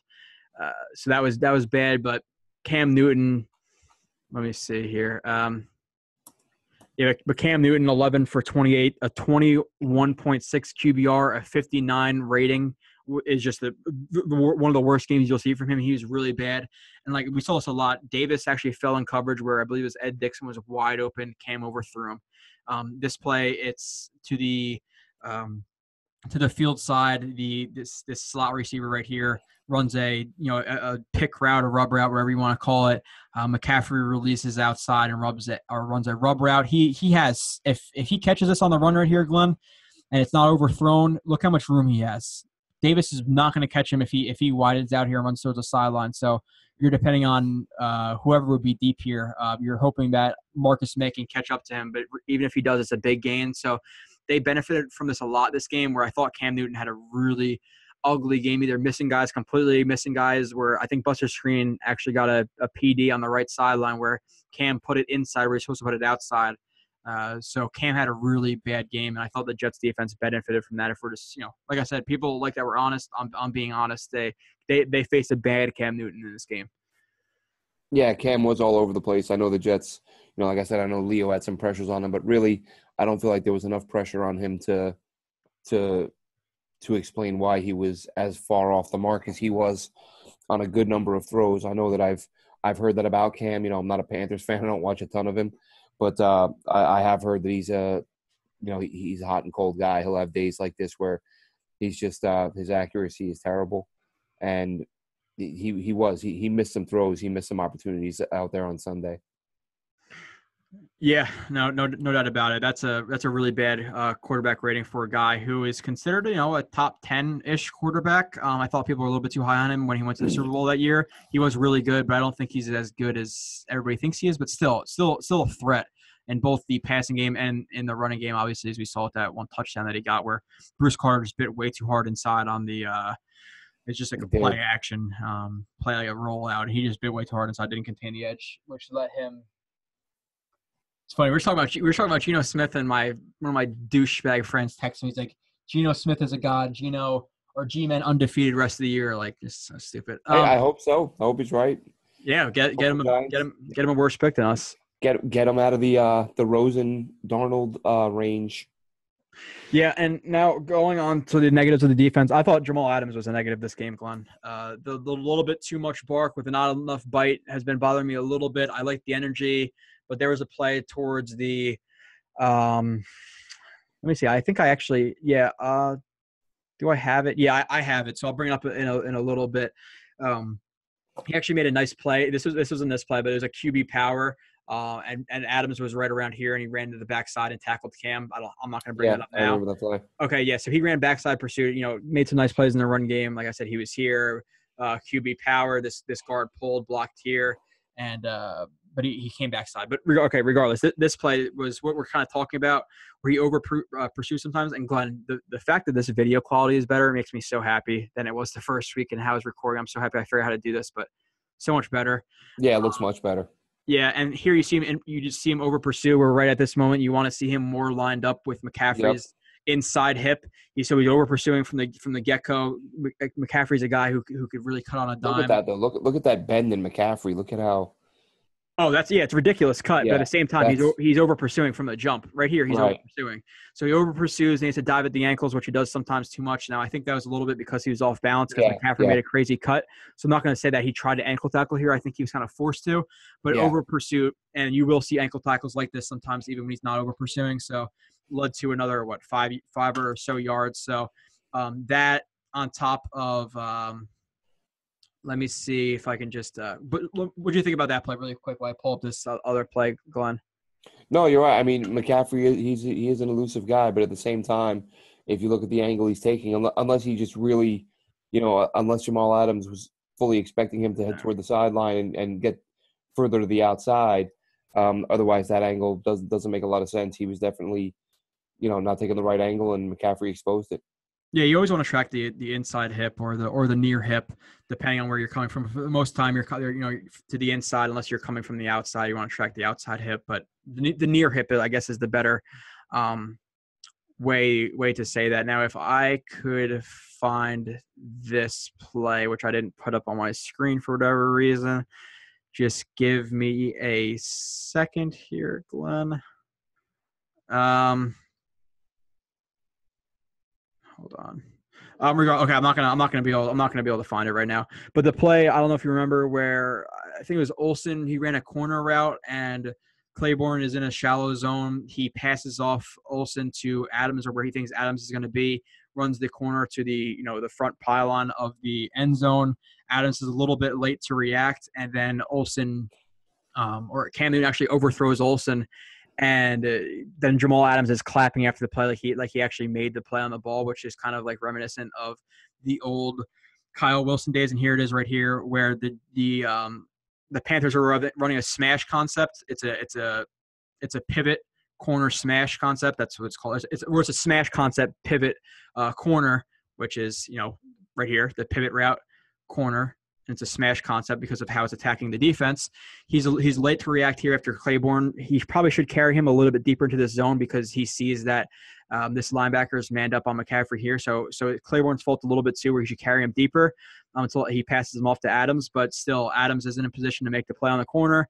And then it's overthrown, and you can see Adams clap right here. So I think he's been a little bit too much bark, not enough bite for me. But maybe I'm being the old grandpa again, where he's just celebrating that it was a bad play. But I think he's been a little bit too cocky at times for me, and that's including too, Glenn, the whole thing. I don't mind. To me, it's a small thing that really probably isn't worth more than a couple seconds. But yeah, clapping to me is like you're happy the way the play turned out. Kyle Wilson did the finger wag, like, yeah, that was me. I didn't let you catch that. And it's like, no, it's not that you didn't let him catch it. It's that the quarterback overthrew him by 7 yards. Yeah, no, and I understand that, Glenn, and that's what I'm saying. It's kind of like nitpicky, but at the same time too, with the Superman celebration when he put his hand on Cam Newton, like, okay, if you're gonna be one, you could have drawn a personal or a flag on that for interfering with him or whatever it may be, a personal foul, whatever they would call that. And two, if you don't want him celebrating, guess what? Like everybody says, keep him out of the damn end zone, and you didn't. So, just a little bit. It's nitpicky, but we're doing a 2-hour talk show, so I just would I thought I would bring it up. But thoughts on him? No, I mean it wasn't his best game, but at the same time, I'm not all that concerned. He's still doing a lot of things really well, and I think a lot of fans that were upset about the two safeties they're gonna end up eating crow at some point. Yeah, no doubt myself included, and I think I said it wasn't that I disliked the players. I disliked the thought of I was upset they didn't grab a corner with one of the first 2 picks, basically. Yeah, I think we both wanted Quincy Wilson there, right? Or I think we both wanted Quincy Wilson. Going off the top of my head, the mocks I did, I can't remember at what point I had my guy Jordan Lewis going. I think I had maybe him in the 3rd. The first round, number 3 pick. First overall. He's been playing pretty well, honestly, with the Cowboys. So he has. When I looked a few weeks ago, it is where PFF had him. He was having a pretty good year. Not great, but he was having himself a nice season. But I think that they got a couple good players in those spots that they're gonna be around for a long time. Yeah. Now, Glenn, this is the last thing from the defense in terms of negatives I want to talk about. This is the big McCaffrey run that you were talking about before. And I think, Leonard Williams has had some pressures and hits and stuff like that. I just thought overall this game, I didn't really notice him a lot other than a few plays, which you want to notice him more than I personally did when watching him with his status and Pro Bowl, that kind of stuff. Wilkerson showed some flashes at times in the run game where he easily stacks and sheds a guy, gets tackled, but overall still a little bit quiet for my liking. And a lot of people, and this is kind of like a miscommunication between the Jets on this play, which this is showing up on your screen, right, Glenn? I'm not just talking about no video again. No, it's up there. So this play, you can see that Jamal Adams actually following Ed Dixon in man coverage, so he's coming across the formation, and they're basically running like an inside split zone read where Cam Newton is reading Coney Ealy here. And it's a split because this tight end, which is Dixon, is coming across the formation to block on the backside. And so Adams follows him when he's splitting to the other side of the formation. And Davis thinks that Adams has this responsibility, the BC gap or the outside, where he would have the middle, he would have the backside, he would have here on the front side, and they all leave this zone where they're focused on Cam, where you have Ely focused on Cam, you have Lee focused on Cam, you have Davis focused on Cam. So you have three guys there, and they took Adams out of position here, moving him back across the formation to let this center get seal him inside. So they got to figure this out where when he's coming back across the formation, Davis has to know how to either scrape back across right here and take that area, or Adams doesn't have to fill right here, depending whatever it is. But it's a miscommunication. I'm not necessarily blaming this all on Adams, but big play allowed, and the Panthers set it up really well. So, okay, so let's bring that up. Okay, and I think I only have one more play to bring up. That's later. I think you know what play that's going to be, Glenn. If you had to guess one more play this game that really affected it, there's actually two, but I didn't record a penalty.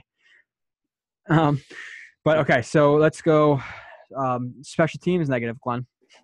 Maybe that will give you an inkling of what I'm about to bring up. Special teams, man. JoJo Natson, what's he doing running backwards all the time? He's terrible. I don't get it. I like him as a I'd like to see them try to hit him on some quick slants and quick hitters as a receiver because he's so quick and elusive. But as a return man, you wonder with these guys how he got to the league as a guy who put up big numbers in college as a punt returner. And is it that he's panicking? I don't know what and that's what it looks like to me. He's fielding these punts and backing up after he fields them. So he hasn't looked very good out there, but I think they'll give him a couple more shots. Yeah. Well, they just signed Lucky Whitehead back to the practice squad, so I'm hoping to see Lucky Whitehead back to the active roster and Natson cut, because Natson he botched a fair catch this week. He ran backwards at least 2 or 3 times. I know he had a bare return in the middle, and I believe it was maybe the first or second return of the game on a kick return. Mm-hmm. And here we see just a bad play. Edwards has been relatively consistent this year. This is only like a 37, 38-yard punt. No hang time gives this returner plenty of time to set up his run. You see Tom Hennessy right here, the new long snapper, who replaced longtime Jet Tanner Purdom. He ducks his head a little bit too early, dives at his knees, and the returner spins him. They get some good blocks. They get a good block right here. They get a good block right here. And he is free for a touchdown. And another bad mistake here is, one, it's a short punt with no hang time. And number 2, you never want to punt to the middle. And obviously the reason being for not wanting to punt in the middle, because if you punt to the edge, he only really has, he can either run vertically or you can cut it back right here, but you don't have that many ways to go. You kick it in the middle. You can go straight up. You can go to the left. You can go to the right. It gives you a lot more options, a lot more ground for the punt return team to cover, where if it's towards the sideline, they can kind of pin them in towards the sideline. So bad play here, and this was right after the Jets got back on the field after the fumble recovery for a touchdown allowed. McCown fumbled, that Kuechly picked it up, and this is when I tweeted KO, Glenn.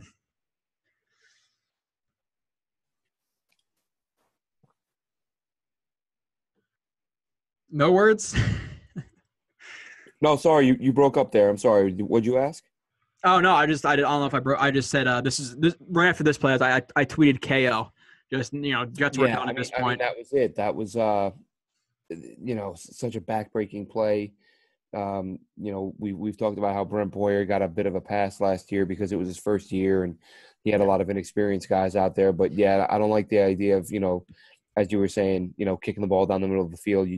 You kick it toward the sideline, you let the sideline be an extra defender for you, Yep. and right down the middle of the field, too many options open, and they paid for it.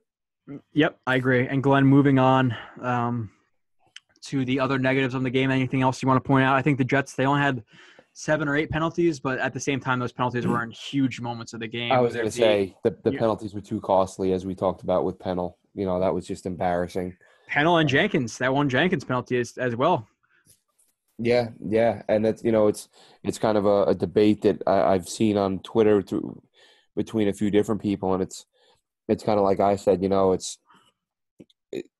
I remember how many people were saying they were so glad Todd Bowles was here because he was going to clean up all these undisciplined players that were they were only committing penalties because Rex Ryan was so laid back, and I just feel like these guys committing these penalties. Some of them are 30 years old. They've been playing this game for 20 years.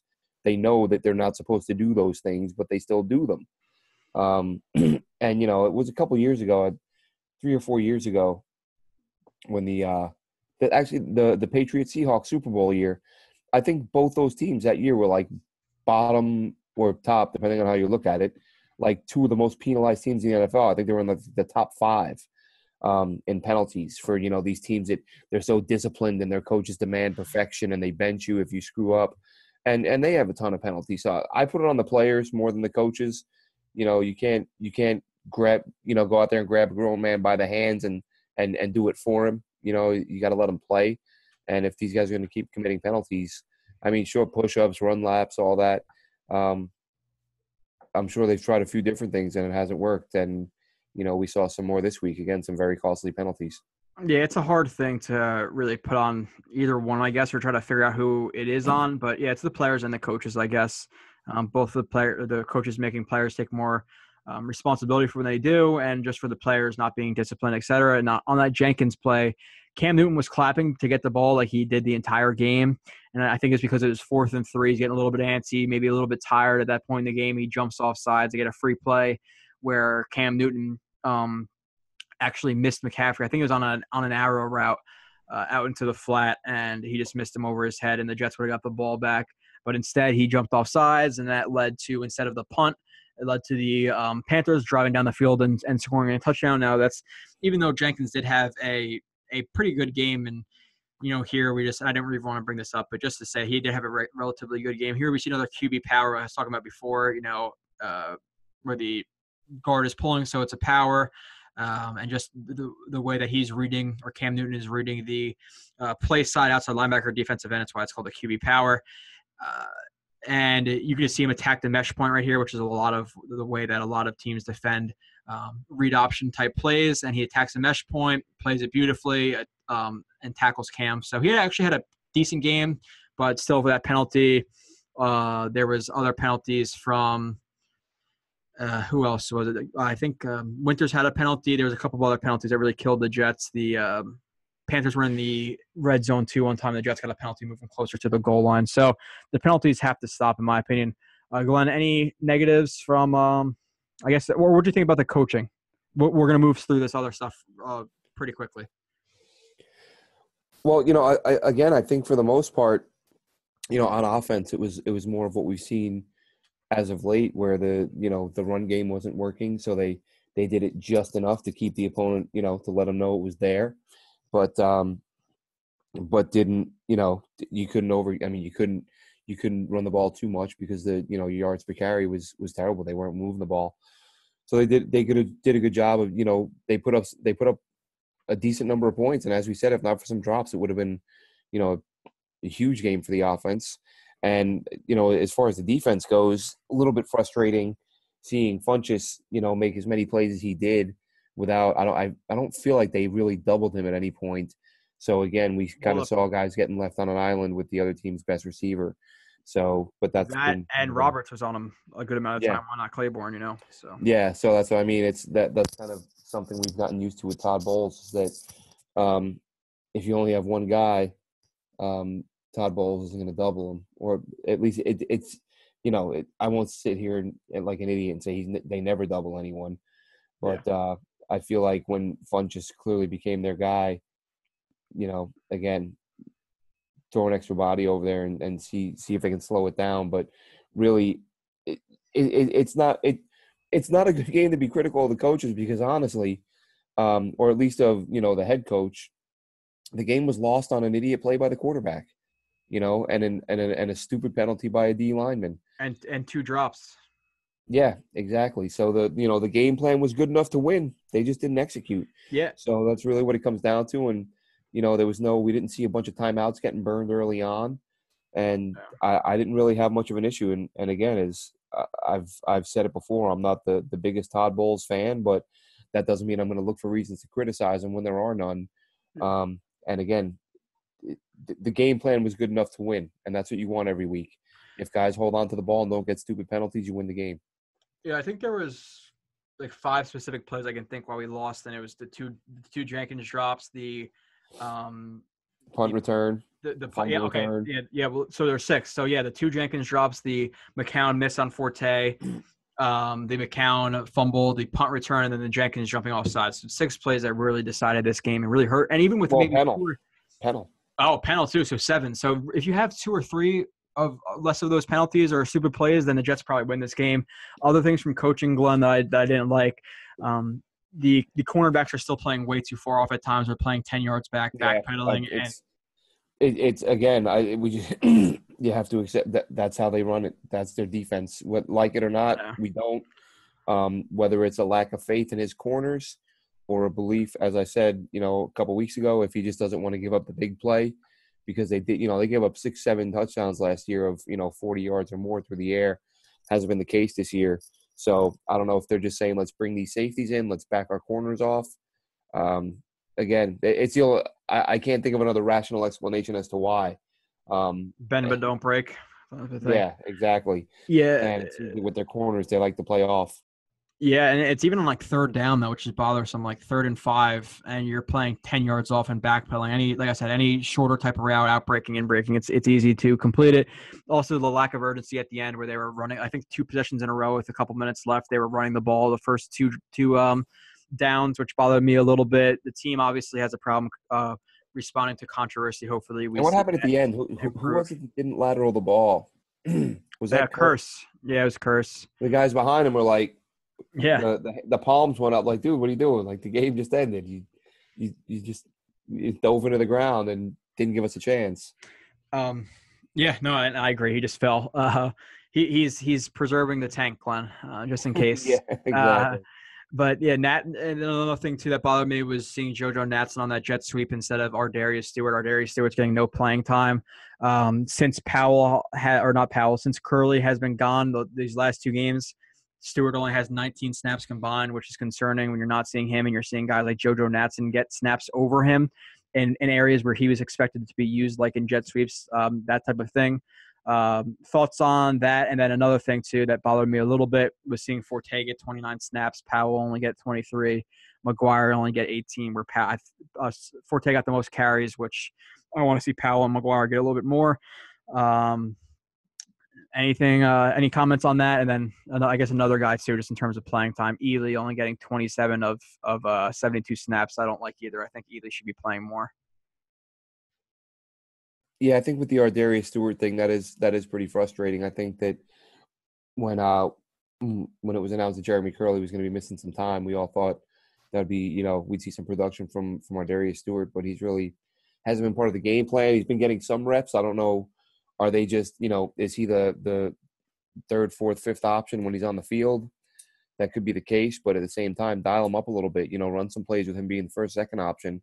See if you can make a play. Same goes for Hansen. It's frustrating. These guys are finally getting on the field and they're not being utilized. And now, honestly, one of the things I want to do this week, if I have the time, is go back and watch the all 22 again and see if they're getting open, if they're just blanketed, and that's why they're not getting the ball. But it certainly doesn't look that way to me. Hanson's been like almost doubling the reps of Yeah. Stewart. And like I said, Outrepping him by a lot. even if you don't want to use like Stewart and whatever, you don't think he runs clean routes, but there's one thing that we thought of him coming out of college is, okay, he's physical with the ball in his hands at yards after catch. Why are you putting JoJo Natson on a jet sweep instead of him? Doesn't make a lot of sense. Okay, so Glenn, other things, I guess we have this and then another, and then a question, Twitter question, and then we'll if people want to send Twitter questions, we're not going to answer a ton of them every week, but if you want to send a couple, we'll answer a couple every week. You can just tweet us, JetNation Radio. You can tweet at Glenn and just tell him you want it on the show, and we'll answer some questions if you guys want us to talk about it on the show instead of talking about it on Twitter where you only get, 400 characters now, whatever it is. Yeah, feels like it. Yeah, which is good for me because some plays I can't explain in only 240 characters. But other news, Jets signed Whitehead to the practice squad. We talked about this, Glenn, really quickly. Do you think we're going to see him this week reactivated? This week, who knows? I mean, if that was the case, I'd think just let go of Natson and let Whitehead have that spot. Yeah. But, maybe they want to see him at a week of practice at full speed on that foot before they make that decision. So I would, definitely not impossible.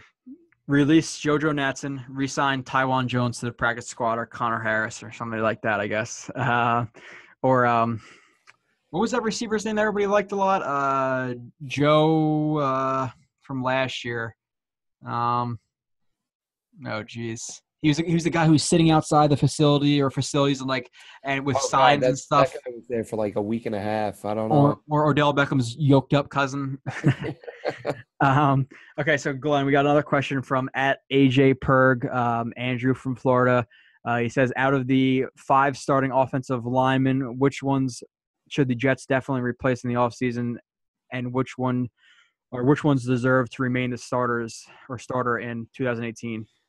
Well, I mean, honestly, if it were up to me, the entire offensive line. it feels that way. You want to say that, but Wesley Johnson's got to be replaced. I would look to upgrade at left tackle in the draft, and as I said, let Beachum compete with Shell or whoever else for the right tackle spot. And man, I mean, I hate to say let's bring in 3-4 new guys, but as bad as Beachum or as bad as Carpenter and Winters have been, it's hard not to. But the 2 main priorities have to be center, and then try to upgrade at left tackle if you can. Yeah. Now, do you know James Carpenter's contract off the top of your head? Because I know that Winters he's cuttable. I looked at that the other day because I did the as I said that piece on here. I can pull it up right now. Just again, it was just an article on here. I got it, Glenn. Just over $2 million. Okay, yeah. So you can, he's cuttable, but we'll see. I think they're going to give him another year to bounce back. He was really good in his first year, so I don't think he's going anywhere. Winters, like I said, if you cut him, it's going to be $7 million in dead money, and he's gone. So I think they're both back. Now, what I like to say, like Glenn, replace the entire offensive line with better pieces, yeah, but both the guards will probably be back. Wesley Johnson is number one, absolutely has to be replaced. I like what you said. If you're going to draft a left tackle or even sign a left tackle, if a good one becomes available in free agency, a young 25, 26-year-old, I don't know who yet, play him at left tackle, and then you let Shell and Beachum compete it out for right tackle for that 1 year, and then you get rid of Beachum after next year, or maybe even you just keep him as a really expensive backup, or reach a settlement with him, trade him, whatever you can do, and let Shell try to develop, because then there's those people who say, oh, well, Beachum's leaving next year, why are you not trying to develop Shell? So we'll see, but I think the Jets have to bring in a new tackle, either at right tackle or left tackle, and they have to bring in a new center. Center is the absolute number one need on the offensive line. Now, if I could, like I said, if they can bring in an entire new offensive line, I'd be down for that. But realistically, a tackle and a center is what you're most likely going to see. Okay, now, Glenn, getting into the picks of the week. Is there anything else you want to do before the games? Nope. Knock these games out. Okay, so last week you went 5-0. I went 4-1. Really? You went 5-0. You had a good week, huh? Yeah, I went 4-1. Just I picked I picked the Saints, and then I figured out who was out. I forget who was out. I was like, God damn it again. But regardless, you're 36-19. I'm 35-20. So you have a game lead on me now. We both picked the Panthers, who beat the Jets 35-27. We both picked the Vikings, who beat the Lions 30-23. We both picked the Chargers, who dominated the Cowboys 28-6. We both picked the Redskins, who beat the Giants 20-10 in a really ugly freaking game. Giants are terrible. And then I picked the Saints. You picked the Rams. The Rams won 26-20. So like I said, you went 5-0. I went 4-1. You're a game ahead of me. Now this week, Glenn, like we do every week, a quick little, sentence or two about the Jets game. The 4-7 Jets at home against the 6-5 reeling Kansas City Chiefs, who I believe lost like their last 4 out of 5 games or whatever it is. They've been bad. So that's a tough game to pick against the Jets. The Chiefs can't do anything right at the moment. So, I honestly hadn't given this one a whole lot of thought because for weeks I kind of looked at it as a loss. But, you just kept thinking the Chiefs are going to bounce back, and they haven't bounced back. So I think it's going to be a close one. And, man, I'm going to pick the Chiefs, but I'm going to say like 21-20. Yeah, it's this one's hard because as a Jets fan. You know what? I'm picking the Jets because Robbie Anderson is going to smoke the Darrell Revis. I'm picking the Jets. Yeah, okay, awesome. This is a tough one to pick because, as Jets fans, okay, well the Chiefs are, downtrodden right now. They're not playing well, but of course versus the Jets, they'll break out for 45 points and they'll hit the hot streak again. And I'm worried about the Chiefs with a lot of their misdirections, kind of like the Panthers do a lot of misdirections, a lot of smoke screen type of stuff. I'm worried about it confusing the Jets' young team, but at the same time, the Chiefs are just playing terribly right now. And the Jets lost 5 of their last 6. I think the Jets are going to bounce back. Honestly, Glenn, this might be their best chance to win a game for the rest of the year because Denver, the way their quarterbacks are playing right, Denver might not score a point this year. But it's in Denver, which is that's all right. Still and of course, Talib was suspended for 2 games, got reduced to only 1, and now Lynch is hurt, which helps them because I think Simeon's better than Lynch. He is right now, yeah. Yeah. I'm not sure about that game. I think this game and the Denver game are the best chances to win because honestly, the Chargers are a better team than their record indicates, and even just in general, they're a better team than a lot of people think they are in the recent years. They always face a lot of injuries, but Phillip Rivers, a solid defense. You have Ingram. And you have Bosa rushing off the edge on who's going to block them. So I don't think the Jets win that Chargers game. I think this and the next game are the best chance for the Jets to get another win. So I'm going to take the Jets at home too, Glenn. I don't think they lose 2 games in a row at home. They've been okay at home, and the Chiefs have been very, very bad this year. So I'm going to take the Jets as well. I will say 23-17. Jets win. So. Moving on to the next game, we're both picking the Jets, which is crazy. Yeah. Honestly, maybe if you pick the Chiefs, I think I might have taken the Chiefs too. I might be cherry picking a little bit here.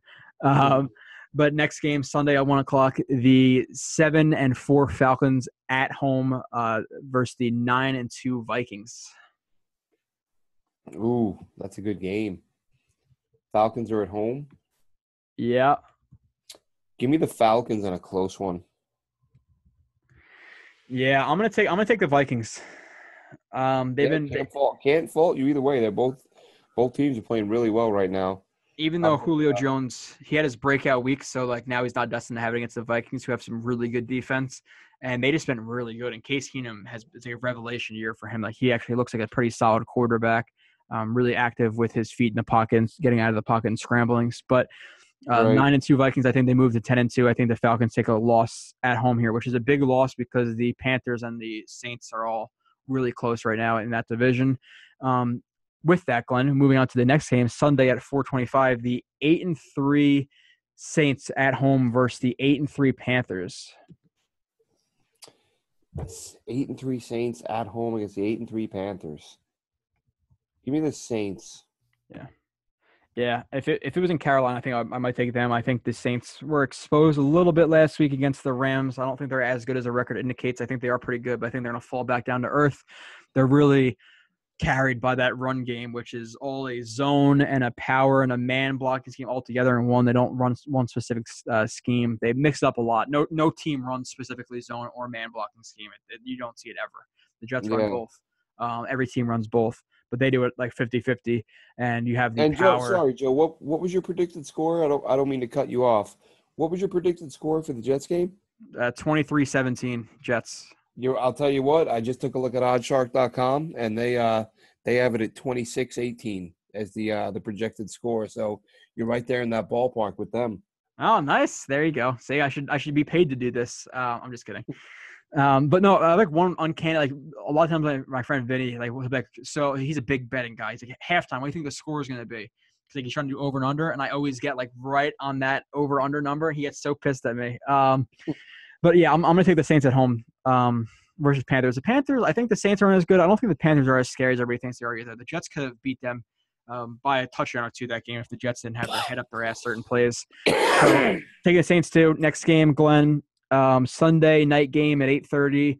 The 7-4 Seahawks hosting the 10-1 Eagles. Give me the Eagles, man. The Eagles are on fire, and I think Sheldon Richardson might be playing safety for the Seahawks at this point because everybody is hurt. I think he got a sack a couple weeks ago. I don't know if you realize that. He got an interception too. Did get a sack this year. What's that? He got an interception this year, actually, too. Yeah, I saw that. Just kind of fell into his arms. But the sack, hey, I was starting to think he might not get one. Yeah, pulling Wilkerson. I'm kidding. He has like 2.5, right? Okay, so the last game, Glenn, we're both going to pick the same team here. The 5-6 Bengals at home versus the 9-2 Steelers. Yeah, give me the Steelers. What? I'm picking the Bengals. I'm just kidding. Yeah, the Steelers too. Like, honestly, I don't think there's any team that is there any team that's going to compete with the Patriots in the playoffs for the AFC crown. I don't think so. The Steelers didn't look good last week. They're just not that good of it. They're a good team, but they're not a Patriots level type team. Even though the Patriots get a little bit hot and cold, but when it's time to be hot, they're hot. So, just a recap: we both picked the Jets. I picked the Vikings. You picked the Falcons. We both picked the Saints. We both picked the Eagles. We both picked the Steelers. Glenn, any closing thoughts, words? Maybe another plug for OddsShark, or I was just gonna say, as soon as we log off, I'm gonna be looking at OddsShark. And are they paying you by mentions, Glenn, or something? No. What is happening here? Do you think I would have only mentioned them twice if they were paying me by the mention? Every game. Well, OddsShark thinks this. Well, OddsShark would have been the answer to every single one of the questions you asked me throughout this show. You were like, "How do you think the offense did?" Well, according to OddsShark, no, yeah, right. But, not paying me by the mention, but I have checked out the site since they became a sponsor, and they do have some cool stuff on there. They do. But nothing else to add. Just hoping for a strong performance this week, and watching. You know, when I get the time, it's a little tough at the moment, but trying to watch as much of these college quarterbacks as I can. I'm sure we'll take plenty of time to talk about them, but Lamar Jackson, I don't know what to think. 1 minute I love him, and the next minute I'm like, not so much. But Glenn, do not tap into our off-season topics yet. We have to no. We have just saying that's what I'm going to spend some of my time this week doing is watching some of these quarterbacks. We have about 7.5 months of talking about nothing and a little bit of training camp. That's before preseason, so we'll save the Lamar Jackson draft. Yeah, right. For the draft. Exactly. Like January until like April or March. January till March is really bad because like March, like at the beginning of free agency, the second wave, the third wave. What do you think? Yeah. Roster, but that January and February is rough sledding. We're gonna have to do some movie reviews and some TV shows. By the way, speaking of TV, Vikings, Glenn, do you watch that show? No. Is that on Netflix? That is on right now. I believe it's on. It's on History Channel. It's fantastic. See, that's the problem. When we got here, we did away with television because everything we watched is on Netflix. So we just have Netflix. Is Game of Thrones on Netflix? No, we had to go on eBay and buy that. But you just said everything you watch is on Netflix, though. Yeah, well, at the time that when we moved here, everything we watched was on Netflix. No, okay. So we appreciate everybody for listening. We'll be back next Wednesday at 6:00. Hopefully, Glenn will get some cough drops or some whatever Lindens. I've been eating cough drops for like 7 years, man. I know. No, it's okay. But I think I inhaled some shrapnel in Iraq. So like you said, almost said meth. But no, we appreciate everybody for listening. Leave us a review. We've been getting about one a week for the last couple of weeks. We really appreciate it. It helps us a lot more than people think we do. All kidding aside, OddsShark is a pretty cool thing. Check it out. I'm not going to go through the whole read again, but check it out if you want some tips on your gambling needs. If you're like they are. The Jets are 5-0 against the spread against AFC teams in their last 6 games, 5-0-1 against the spread, according to OddsShark. I did not know that. See? Good info. We appreciate everybody for listening. Leave us a damn review. And if you're a techie guy and you want to say, hey, Joe or Glenn, you want to really improve your connection and you want us to send us something free, I'm not going to say yes, but I won't say no. I'm not going to give my address at some time. I'll probably have to like drop it off at a park, some random park in the middle of nowhere. That's much safer. All right, well, I'll bring a gun. I'm just kidding. Okay, we're gonna get off. We've been gone for too long. We appreciate it for listening. We will be back. Thank you.